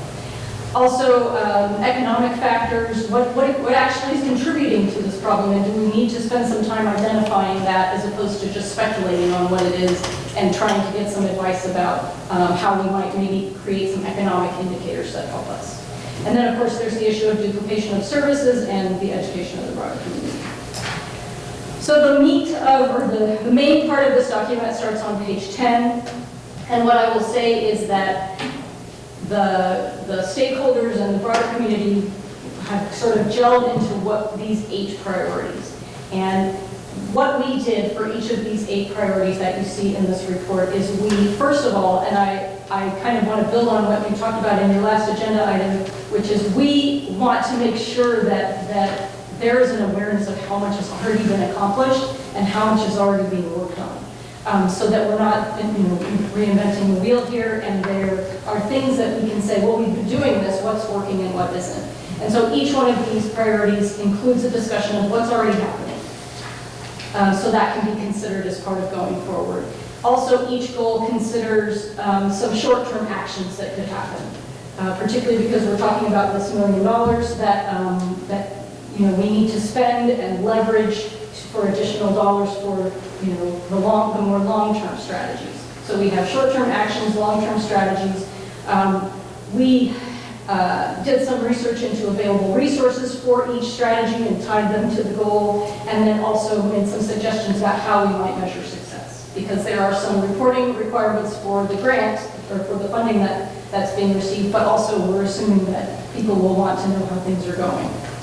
So the first and second goals here were actually described in the statute. But they also happen to be the top priorities of the stakeholder group, which is to improve coordination, among agencies and jurisdictions, and to develop pathways to supported permanent housing and increased workforce housing, as we discussed earlier. So those first two priorities were pretty high on the list and are also part of the statute, so we feel like we're going forward in the right direction and mirroring what the state's interests are as well. The third goal is, again, around increasing community understanding. This really came through loud and clear in the town hall meetings we listened to, in the stakeholder work groups, and in all of the in the survey, everything. This is something to certainly focus on to get the community more engaged in this issue. A lot of the folks we talked to really have specific opinions about the root causes of this problem, and it feels like it might be a good idea to do some work around what they actually are, if that makes sense. I think this is going to be a difficult thing to get to, but we wanted to mention it because it came up so frequently as a priority. Number 5 addresses the, I would say what we mostly heard about from the broader community, which is the visual manifestation of this problem, which is concerns about what they perceive as public safety and what they perceive in terms of the trash accumulation or the visual look of the increase in the homeless population. So that's what that goal is about. I think there is a lot of consensus around number 6, which is that none of this is going to happen without improving mental health and substance abuse services alongside housing.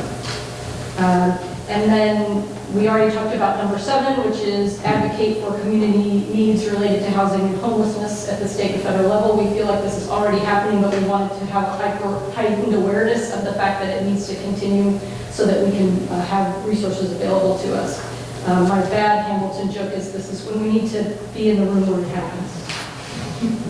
And then the last thing, we haven't talked about it a lot, but we wanted to provide some strategies. It is part of the requirements of the grant agreement in the House bill is that along the way we need to identify and address racial disparities in providing equitable pathways to permanent housing. We did a little bit of engagement around this topic, but we didn't get a lot of traction, and we wanted to make sure we mentioned it as a goal because the statute will certainly be expecting us to consider and report on that as well. Okay. So page 22, sorry this is a long document, thanks for your attention. The statute requires that the strategic plan consider national models.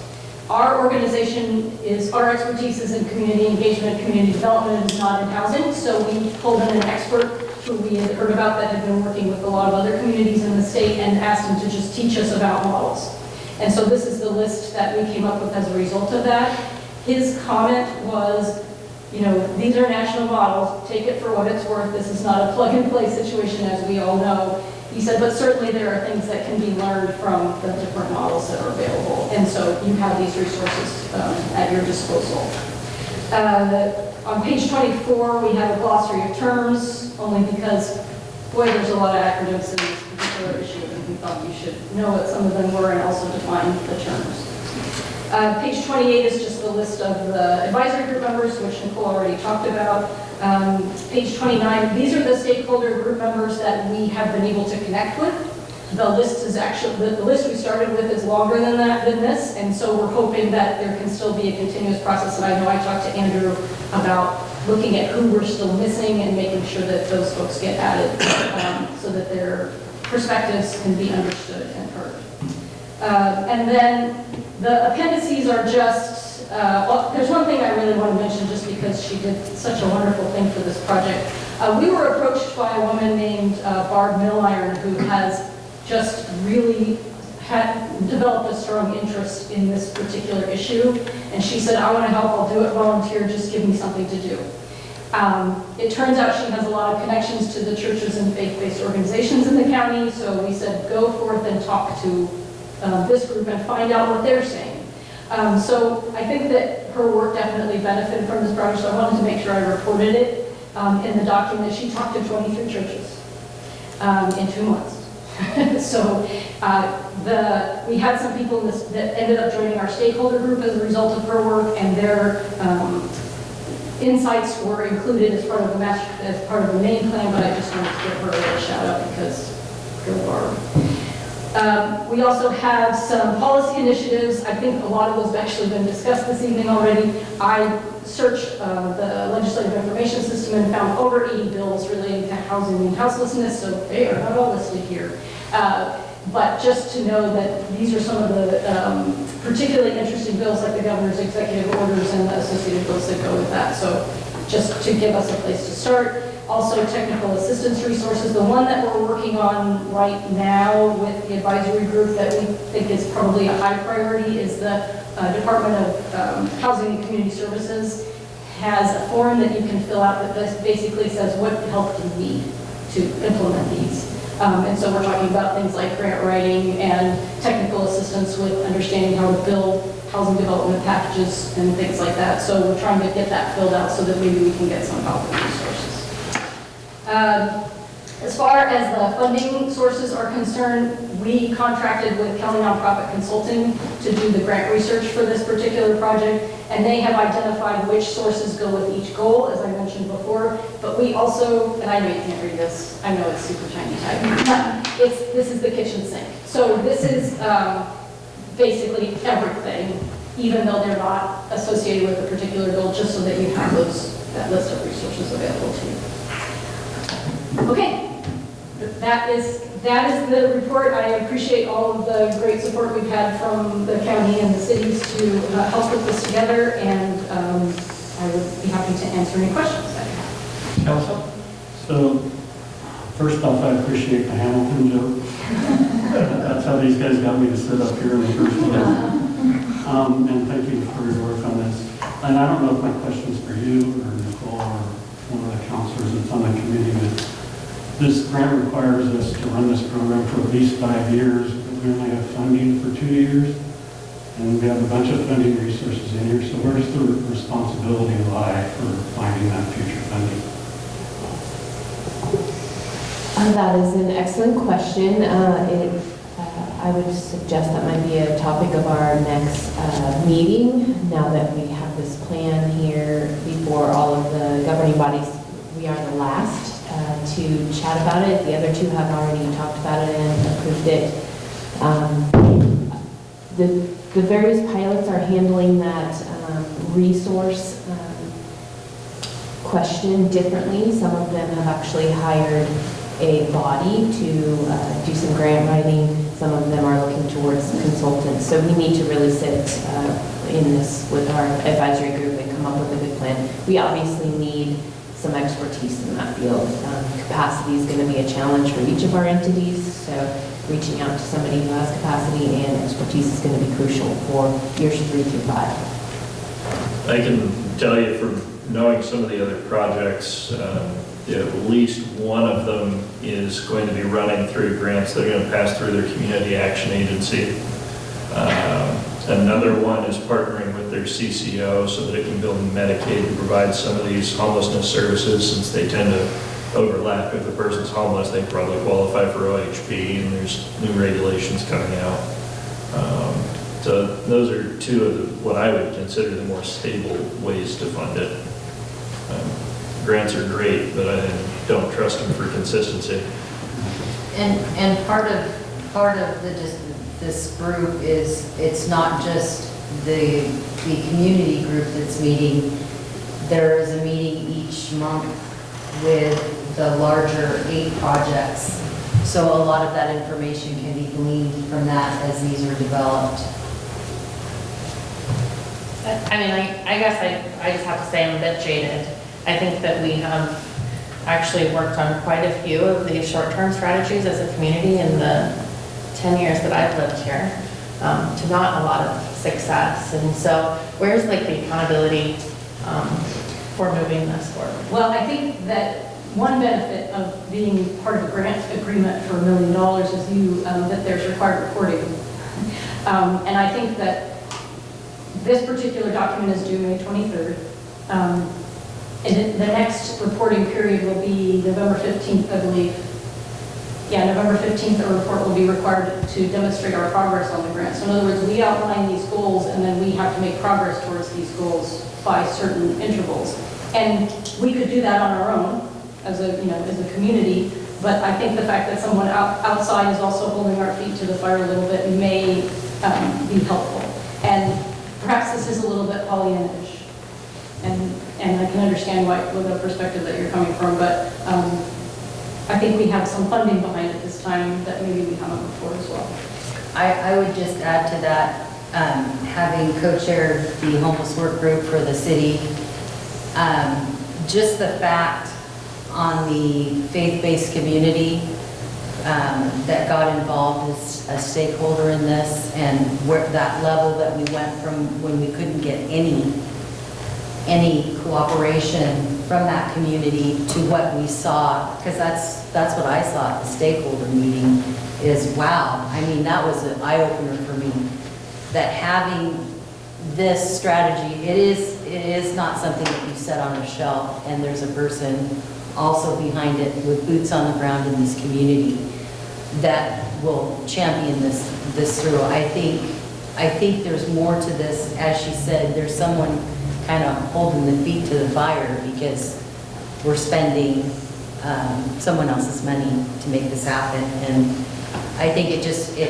puts it in a document that's a working document that we can work with. Just don't want to see a situation where we develop another meeting to talk about the problem and we don't actually create any action. Well, I respect where you're coming from, totally. It's already really been said, but I feel like it needs to be said again. We started these conversations in 2016, and I know that councils probably before us were having these conversations as well. I think we've got money this time. And so it was easy to have wasn't easy, when Drew and Stephanie really led this conversation. The goal was to bring all the parties together. And here we are with $1 million, and all the parties are together, and the list is longer. And so I get your point, but I feel like if we are using some of the resources to get more grants, and because I think from the state level and from the federal level, there's so much more focus on this. We're seeing this everywhere.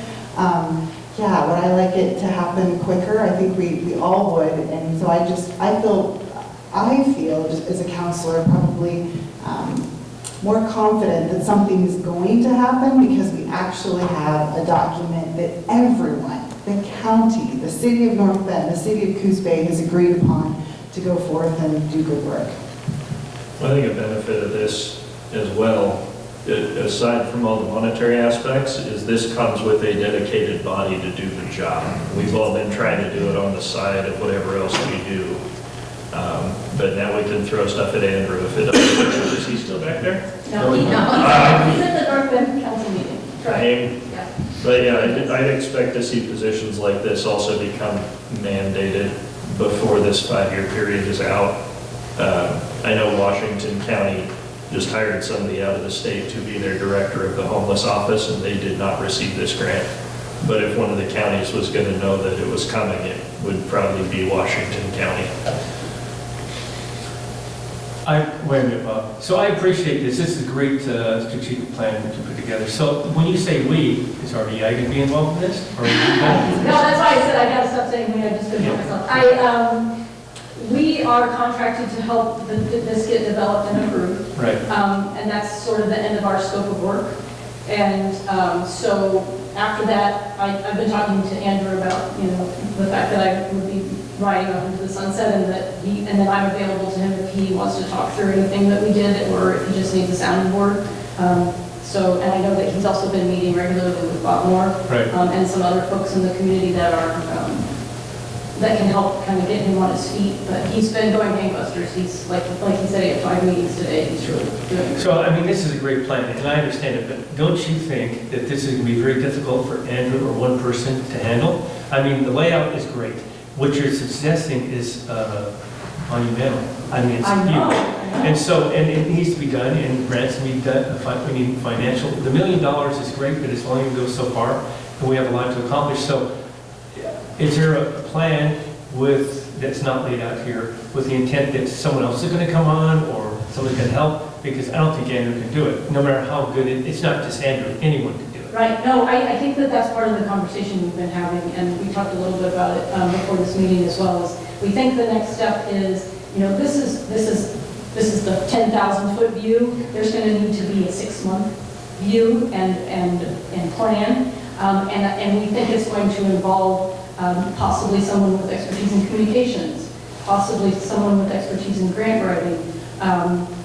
In other words, we need to think about what are the skill sets you need, and do you want to hire them, or do you just want to contract them out? Does that make sense? Mhm. So that feels like the direction that the advisory group is going next, to talk about what is the mix of humans that they need to support Andrew in his work.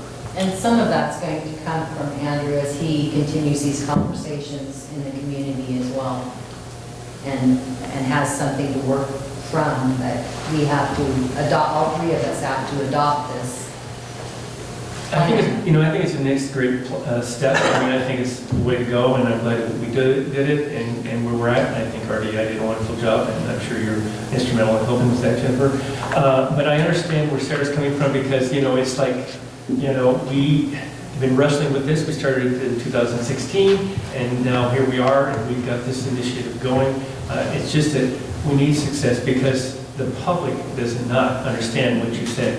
And how do we engage them? And, yes, we can have town hall meetings, and we can go back when we had the last one. It was packed, and, they just don't understand what we're wrestling with. Legalities, that's not even to mention it. We're tied to some legalities that we can't get away from either, so. Right, and I think that when I was talking about communications, I think I was thinking something a little bit different than town halls, but, No, I agree. Yeah. But I mean, however, we need to engage the community. So, right. anyway, I appreciate it. Sorry we didn't solve homelessness today, but. Yeah. So we'll be back here next month. I really want to thank Jennifer and RDI, Oh, because I absolutely. think that just her knowledge from being in this community and the struggles, and being really, as a counselor, you've seen this for years as a struggle that the community has faced. I think that helped. And I too have the Pollyanna view that I feel more momentum now than I did even as a chair of the work group. Well, I agree. Because we have this opportunity. I mean, I want this thing to be successful, and I think this is a step in the right direction. But I think Andrew needs help. Anybody, and I hate to say Andrew all the time, whoever's in this position is going to need help from multiple. Yeah, it's not a one-person job. No, it's not. So I hope that we can support him. Bob, sorry. Yeah, I would just address the issue of the resources a little bit. I actually took the trouble to blow those grant pages up so that I could read them without a magnifying glass and analyze that chart. And Rob, you're concerned about what's the city's responsibility. I think when you look at that chart, what you see is that the different cities and county and other groups or organizations that are funded by federal dollars and state dollars, there are opportunities there that the city could apply for. They may not have it in their plan to apply for it, but they need to look at those opportunities and see if that's something that they want to retain a grant writer or have an in-house grant writer apply for those kind of grants. But there's a whole lot of other grant opportunities in there too, that some, for example, that are available only to a domestic violence program, or some that are only available to drug and alcohol programs. So all those people are at the table, and they're all going to look at that and say, yeah, we're going to go for those funds. And it's part of Andrew's job to coordinate all of that and see where those sources are coming from. One example, I'm a commissioner with the Coquitlam Indian Housing Authority. We just got a tribal pot of homeless dollars, $700 and some thousand.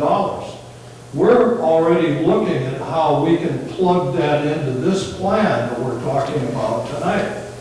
So there are lots of ways to approach the resource problem. I don't think that the city governments or the county government have to worry that it's a burden that's all on their shoulders. It's more than one way to approach it. All right, thanks, Bob. And I am continuing to support Andrew in his work. So he's not doing it all on his own. I'm calling his mentor. Yeah, great. It's going to take many, I believe, and I hope many step up. Well, and yeah, there's probably a need for other personnel to be hired, but those are decisions. One of the things that I'm very curious about with this whole program, having managed the homeless services department for 25 years, Andrew doesn't have a job description. And Andrew doesn't have a direct supervisor. He's got a crew of supervisors. And that in itself is a bit of a challenge, in my opinion, and how he is going to be supported in his position and given the right kind of direction, and who's available for him to consult with on a daily basis. So I think that as you that are sitting on the advisory council, that's something that you need to take a closer look at how you want to manage that. There was a job description written for the hiring. I'm a little confused by that one. Yeah. We'll figure it out. Yeah. And I think it's important to, the people that are listening, I'm glad that you mentioned your knowledge on this topic, because you had a career in dealing with this. So I appreciate that you're assisting Andrew. I agree. I also glad he mentioned the generosity of the Cocoa Indian tribe. And I imagine that we will probably see that from our other tribal partner, the Confederated Tribes of the Coos or Algonquin Iceland. So thank you, Bob. We keep using Andrew's name, but I just want to make sure everyone knows his title is he's the director for the Office of Houselessness Coordination for this committee. Is that correct? Mm-hmm. Okay, just want to make sure we're all on the same page. But he is the one that was, I mean, the burden's going to fall on his shoulders. I don't And disagree. I think that's what, I think this committee needs to understand that I believe he's going to need some help. And Bob is one of them, and I think that he's going to. Is that something we can get on the agenda for the next meeting? Not this agenda. No. Correct, not the city's agenda. So these, our advisory group's been meeting weekly, walking into this strategic plan being presented. I think our intention is to continue to do so as we see some of these next steps unfold.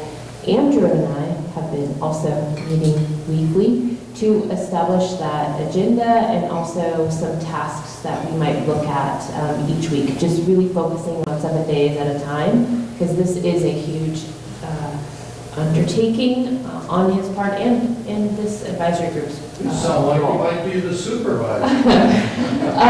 We're still figuring out those hats. I think one thing we'll talk about this next week is kind of the bylaws and how we operate as an advisory board. It's a big task, and it's a big elephant taken one bite at a time. Well, I want to thank the advisory committee that's involved in this and everyone that's made this come about. And this strategy plan is the next step that I think we need to take. Thank RDI and Jennifer and Bob and everyone else involved. Look for success, and I know there'll be success. It's just how much can we accomplish? It's a big task. So anyway, I think we needed to approve this. And so do I have a motion? I move that we approve the 5-year strategic plan for the coordinated homeless pilot project. Second. We move the second to approve the 5-year strategic plan for the coordinated homeless pilot project. Any other discussion or comment on this? Hearing none, I'll call for the question. All in favor say aye. Aye. Any opposed? Hearing none, it passes. Thank you, everyone. Okay, next item, consideration of appointment to Coos Bay North Bend Water Board Budget Committee. Roger. I obviously have a much Thank you, easier Jennifer. Good to see you. for you.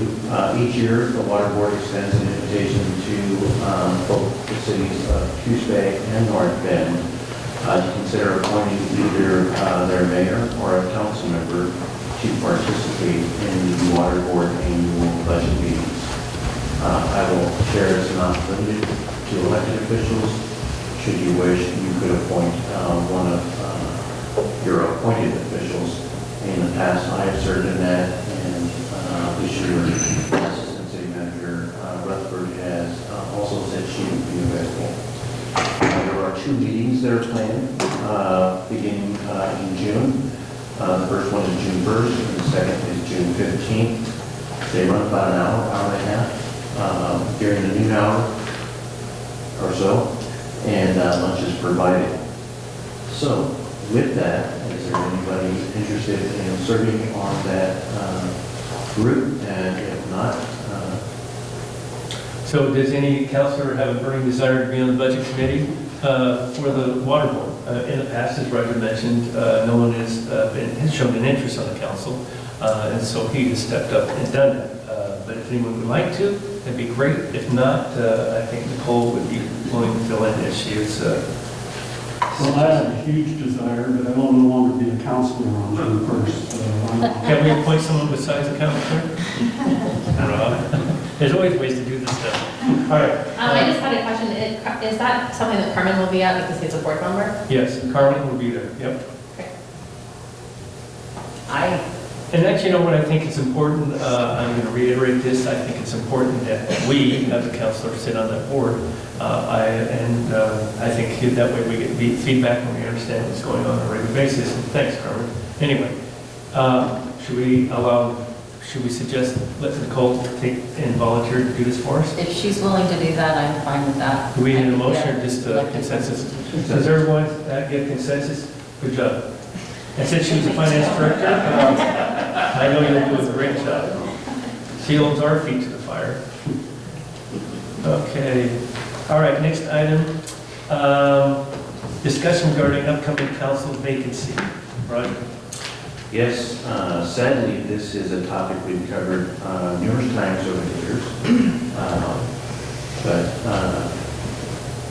Council President Miles has indicated that he will be leaving the area and will be forced to vacate his position on the council. That opens up an opportunity to fill that position. The process used is really embedded into the city charter and provides you a great amount of latitude on how to fill the position. The reality is whoever fills the position needs to be a qualified applicant, someone that is a registered voter and someone that has resided within the city of Coos Bay for at least 1 year. As to process, history has shown since 1992 there are 4 different ways that council could choose to fill the vacancy. One, you could use the most recent general election results and vote in the person who got the highest votes who did not make the council. Unfortunately, that is not an option for you because everyone that ran for election during the last general election was elected. So that one's out. You could leave the position vacant until the next general election, but that would be a considerable amount of time since the next election isn't until November of 2024. Councils in the past have decided amongst themselves, nominated someone, and by a majority vote, appointed that person. More often than not, the last option is what's generally used. The council agrees to accept applications, which is generally a letter of interest, conducted interviews, and then from that, selected candidate to serve the remaining amount of term. With that information, I leave it up to you to direct staff on how you'd like to fill the position. Well, I have been through a few of these, but under the circumstances, and I think you laid it up very well, Roger, that we should go out and take applications or letter of interest, as you suggested. The only thing that I'm concerned about is time frame, trying to put someone in oath by June 6th. I want to make sure that we get a good representation and anyone that might be interested. So if we could push that back a little bit would be my suggestion, but I'm not sure how the rest of the council feels. But I think we go out starting tomorrow and advertise the position, as you've stated here. And I think maybe we should go a little bit further than May 16th, I guess. So anyway, that would be my take. I agree. I'm concerned with the timeline being too quick. We have an election in the middle of that, and we wouldn't just be advertising into this week. I think it's not enough time. Staff did discussed that very option today, and we were going to suggest if you wanted to have a longer timeline, you would begin taking, we can advertise beginning tomorrow and take applications through May 17th, have interviews on the 6th of June, and you can make your selection at that time. Works We're for me. getting nearly a month to take applications. Yeah, and I think that, I'm still not sure that's enough time, but I think it's also, we wouldn't be tied to that if we want to extend it a little bit longer. I think we're good. The consideration that, concern I should say, is what Stephanie mentioned. We got this election going on in between this, and it makes it a little bit convoluted, and people are focused on that instead of really understanding that we have this position available. The election's when? For the May 16th. Yeah. I would prefer we push it out to May 31st or June 1st. Then that gives us a bit more time. It doesn't impact the elections. And that would give us, 6 weeks to advertise for applicants? Yes, and if that was the desire of the council, then staff would probably suggest then you do your interviews at the second meeting of the month and select them. So we'll need time to vet applicants through the county to make sure that they are a qualified applicant for the position. They're registered voters and they have resided in the city. How's everyone else feel? I support that. How's everyone else feel with that time frame? Works for me. Everyone? Yeah. Carmen? That works better for me. Okay. All right, I think that would work. Then we'll do the second meeting in June. Interviews, right? Is that it? That's it. Okay. That was easy. Okay, city manager report. Who's Roger or Nicole? I think we're tag teaming this one. Wow, okay. So, just a couple of quick things. I just want to remind you that several of us will be gone next week, at the beginning of the week for the League of Oregon Cities Spring Conference. Sadly, you'll have a Tuesday night off. But you can always watch this meeting once again if you want. During your last meeting, it was reported to you that the planning commission was looking at making changes to short-term vacation rental process. Upon looking into that, there were comments that were made by a couple of planning commissioners. And it was related to the requirement that short-term vacation rental units moving forward have to incorporate sprinkler systems as a fire life safety, and they wanted to look at that requirement. At the last planning commission, staff, both the planning administrator and the building administrator provided some education on the topic, and it really isn't an option for the planning commission to recommend or not recommend having those. That actually is a requirement through the state code. So that was a good education piece, but they're not looking at any other changes. Good. With that, I'll turn it over to my more capable assistant. I just have a couple things, maybe a little bit more community-minded. Remind everybody that the Bay Area Chamber of Commerce and the Oregon's Bay Area Beautification Group is doing the 101 Brigade cleanup. That will be on the 29th. There is a flyer we can share with you guys. It's a little bit larger of an activity this year. Some of it, I think they're shooting at the casino for a collections point, but we can send that out to you. We've been putting it in the Friday update as well. And then budget is just around the corner. We're going to be meeting on May 4th. Those budget documents have gone out to each of you, and then also the rest of the members who are on the budget committee. Definitely, if you have questions, you want to reach out and ask any of those, certainly can. Otherwise, be prepared on the 4th to bring those forth. I also understand that Christine sent out the menu, so it'd be handy if you haven't told her, let her know what kind of sandwich you like. Otherwise, you might not get something that you prefer. So that's all I have. Okay, council comments. Carmen? Well, I just wanted to kind of touch on the agenda itself and just say I'm really glad that we are focusing on housing and homelessness. This meeting is exactly what I kind of needed because it's something I think about daily and has been at the forefront of my experience as of late in terms of just, interacting with victims of homelessness and having friends who are having struggles finding homes, and I'm really looking forward to ways that we can help and continue the discussion and actually have some real actionable items that we can accomplish. And I just want to say thank you to everybody who's working on this. It's very obvious that it's at the forefront of a lot of great minds, and people are working real hard.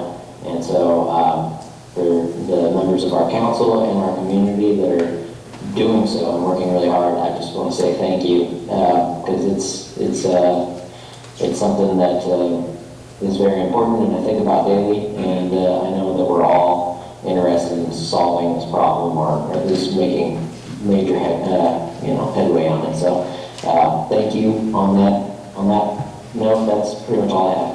All right, thanks. Sarah? Yeah, I've probably spent more time thinking about what I'm going to say tonight than I have in my time on this council. And I wrote out what I was going to say about 30 times, and it still doesn't sound right to me. And so I'm just going to say what's on my heart, which is that last week we had over 500 people at the Mill Casino attend a diversity, equity, and inclusion conference, and it was amazing to be together in a space. Lucinda opened the conference both days with a welcome and welcoming us into the Coquel Indian Tribal House and welcoming us into the community, and it was really wonderful, and it was really great to be together with community members in an environment where we were being educated about a variety of topics, from access for people with disabilities to the Indian Child Welfare Act to what it means to be a two-spirited person, to oppression and the tribal history of our area. It was awesome. At the same time, in our community, there were a couple of individuals that expressed really hateful language, both on radio and in social media, and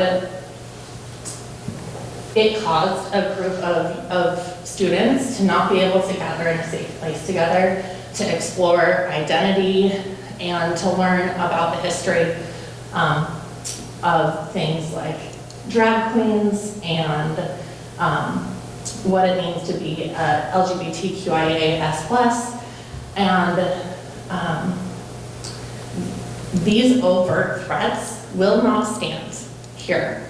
And it's important that we partner with our awesome law enforcement to make sure that these overt expressions of hate are stopped. And I want to challenge us as a council and as a city to raise the bar. I know we're already doing a lot and that we're out in the forefront of many of these things, but I want to challenge us to even do more, because we cannot continue to allow this hatred to happen in our community. And so I know, Chief, I contacted you after hours, I think you were on vacation, and you responded, and I appreciate you for doing that. I appreciate the work that's being done, but I think we can do more. Thanks, Sarah. Perfectly said. Yes, very well said. And I think we do all need to stand up, and we all need to do more on this. And I agree to my comments, but I'm just going to interact. And I was unfortunate unable to make it, but I hope it's an annual thing. I think it is. We'll be there next year, and I hope the rest of us can be there. And I agree, we don't need that in our community. So thank you for those comments. Stephanie? You're going to make me follow that? Yes. That's why I want to get in there before you read those comments. Usually I'm following you. Well, I guess then I'll start with what I was going to end with, and that is a reminder that it's important for all of us when we see something to say something. And so whether it's what Sarah has expressed, or whether it's something we see that needs to be addressed by staff, that, you know, cleaning up something, we need to hear from our community. That's who we're elected to represent. And if, rather than discussing it on social media, if you're just looking for validation, that's probably where you're going to get it. But where you're going to get action is where you actually bring it to people that can do something about it. And so I guess that's probably the best comment I can make on that. Just a couple of other things to mention. Nicole brought up the Oregon Bay Area beautification. If you need some practice for the 101 cleanup at the airport this weekend from 12 to 3, they have coordinated an effort with the National Honor Society from the high school in North Bend, as well as Coos Watershed and the airport district. And they will be eradicating some Scotch broom and French broom. I did not know that. There were actually 2 brooms this weekend, and they're meeting from noon to 3, assembling at Colorado and Arthur. And you'll probably see a bunch of cars there. And you can learn about how important it is to abate that particular noxious weed or noxious shrub that we have. So that is Saturday. Also, the farmer's market I want to mention, because we won't be meeting again before the first farmer's market opens on May 3rd in downtown Coos Bay. And so that will be happening. I believe that opens up at 9 a.m. on the first Wednesday and will continue through October.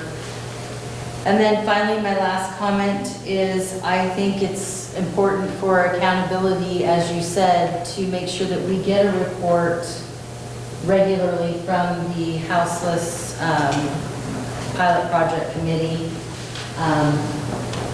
And if it's Andrew, just something that lets us know that we're progressing forward, because it is such an important topic. And make sure that we get that report like we get from the high school, or the Visitors and Convention Bureau, or anything like that. But I think probably more regularly if we can.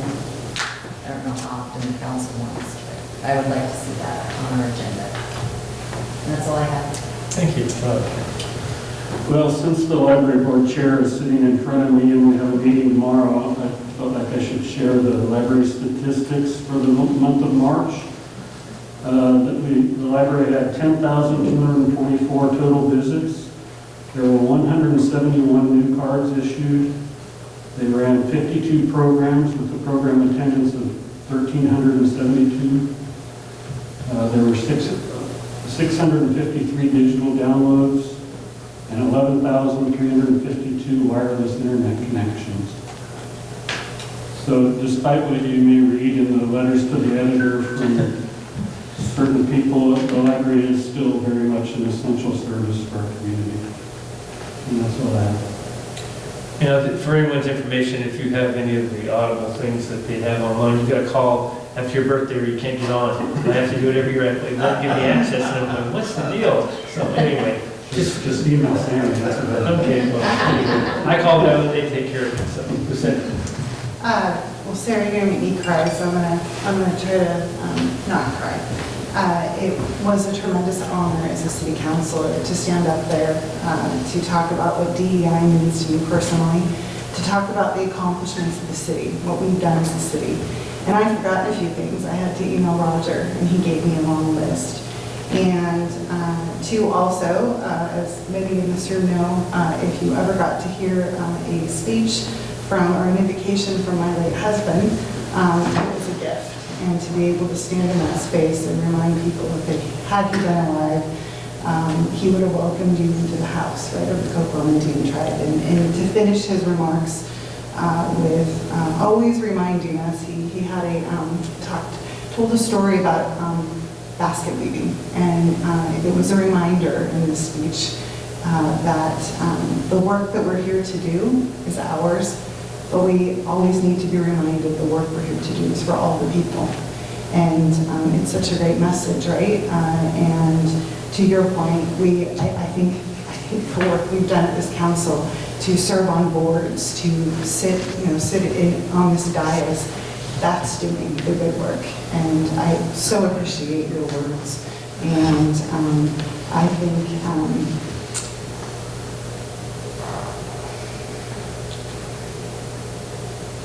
hate is an awful thing, and I think the more open we are about it, and the more willing we are to speak up about it in a way that, as much as we want to scream and yell, it's about education, and it's about educating people and changing minds one relationship at a time. And I thank you for the work that you do on a daily basis in this space. And I also want to shift and pivot now.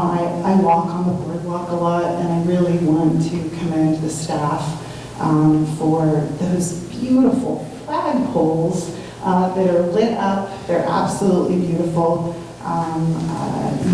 For me personally, Sarah, to see the three flags of our tribal governments, right, the ancestral homelands of three flags, that's the DEI work, right? That's the stuff that I get really excited about.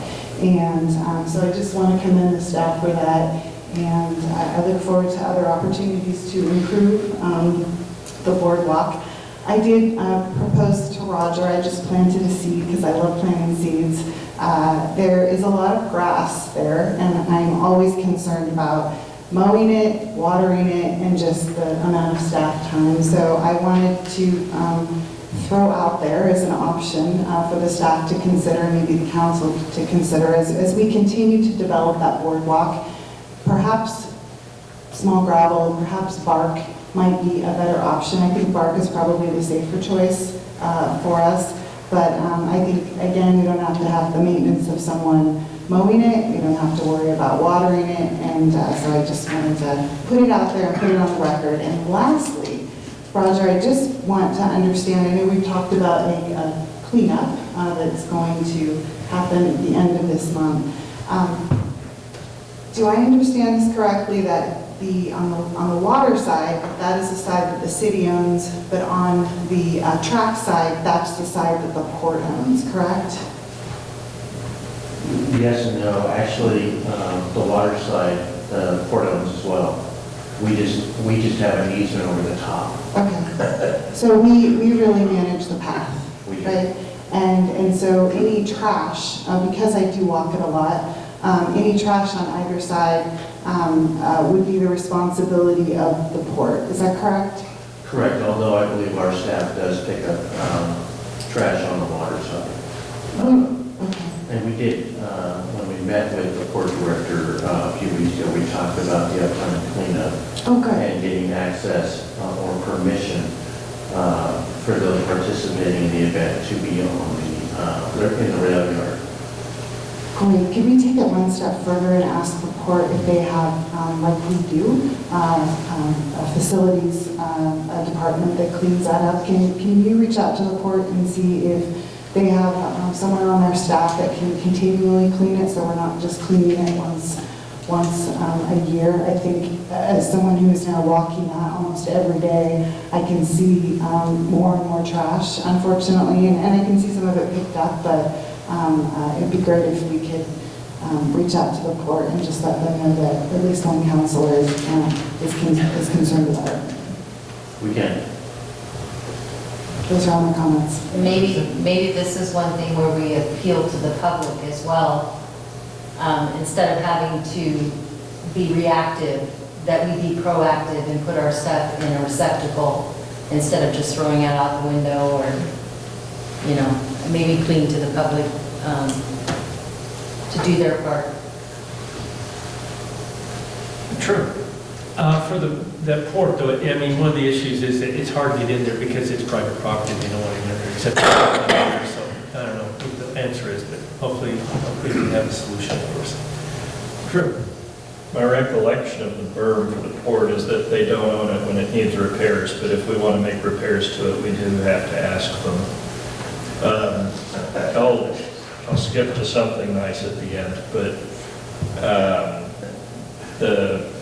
the issue with the kids being scared out of holding their event, I feel like the area got better for a period of time about the LGBTQIA plus community, that it got safer.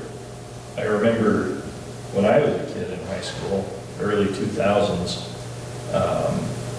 growing up, being bisexual and being myself in the community, I got death threats. I got my car vandalized in the driveway of my house. People yell shit from their car, yell stuff from their car.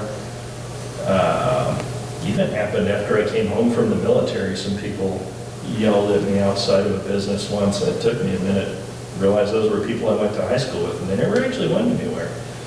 But it seemed like it got better for a while. But I remember during the commissioner's race, the commissioner's election, I got a call from a group in Bandon. It's basically the pride group out there. And they called for advice because they were concerned about their safety, to hold just a general meeting of people of similar lifestyles in that regard.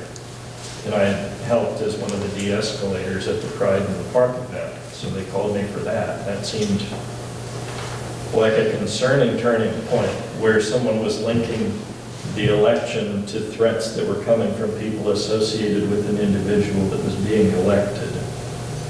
And I feel like folks have been emboldened towards that end since then. It is important that we stand up to that and make folks feel safe. And I think coordinating with Jamar, who in my head, he's in charge of the Pride group here, to see how we can help.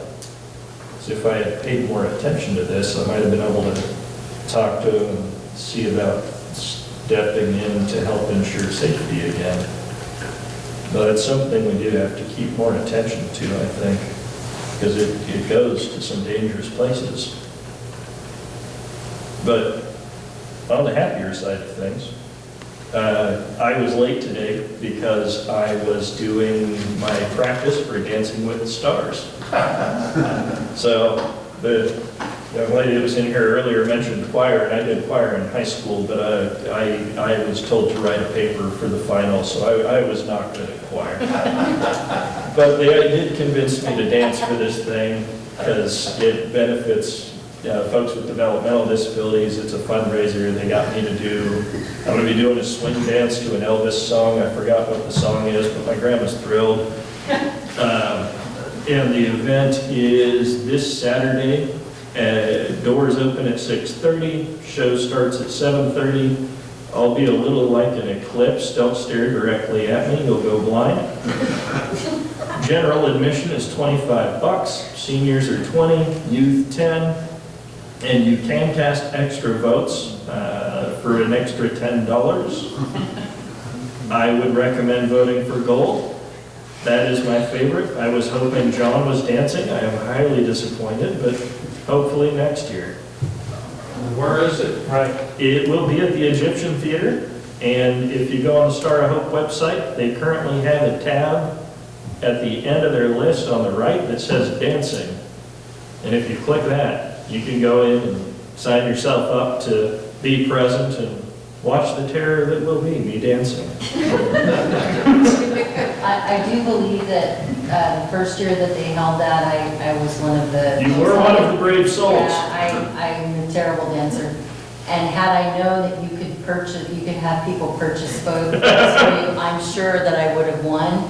So even if you can't, you don't have to be there to purchase the vote. You can do it online. This is true. Please, go out there and... You don't have to come see the horror show, but you can get the $10. I'm so Jennifer, I think you were probably the impetus of adding that, right, to the...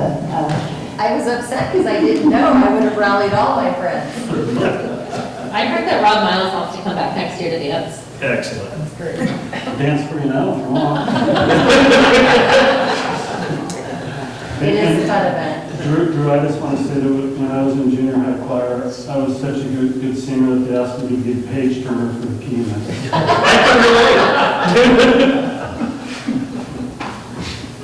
I'm good. Well, I hope it's real successful, and we'll sign up and try to, you can watch it virtually, or watch it. Maybe. I haven't tried to concern myself with how many people are going to watch this. I don't think you can watch it virtually, but they will use your picture forever, and it will be out there somewhere. Gold is in the Because competition, I so. shock myself every time I actually had somebody ask me if I was dancing again this year, and I said, no, but they keep using the picture. I wish you very well. Thank you. Yeah, and thanks for doing it. Anyway, I appreciate the council's comments on the DEI. I think it's important that it's been talked about to support that, stand up to it, and I think that's the best way for us to move forward. So let's keep that in mind. Also, the cleanup 101 beautification, this has been going on for quite a while, and I appreciate everyone doing it. I won't be able to participate, but we were able to do John Toppis, which was successful, and I appreciate that group getting together, and they really started a trend, I think, in this community, in North Bend and Coos Bay. I remember John and Terry Whitty being on this 101 beautification years ago and dragging me out there and a lot of the counselors to do that, and so I appreciate everyone participating. Also, I think it's important that Ryan Moore came from the hospital. We talked about interacting with the other community aspects of resident support, which we've done already. The hospital, I think, is important, and we'll be doing with North Bend and the other entities throughout the community. One of these days, we should do the school boards, get involved. So that would be another thing. And as Carmen mentioned, and I think the rest of us, let's get this right. We will support the Director Office of Homeless Coordination for the Staff Support Advisory Committee. But it's going to need a lot of support. I appreciate that what we have going on with some, but it's going to take a lot more. We have it's a project that's facing us, and it's never going to go away. It's just how we can accomplish it, make it better. And so I think it's a step in the right direction. And this housing, what is it specifically, housing production strategy, as a step also to help with that. I also want to reiterate what Lucinda said about the boardwalk. I walked there also, and to see just not the flagpoles, but other things happening down there, that was great. So anyway, thank you. We don't have an urban renewal agency meeting, so we will adjourn this council meeting. I want to thank everyone for attending.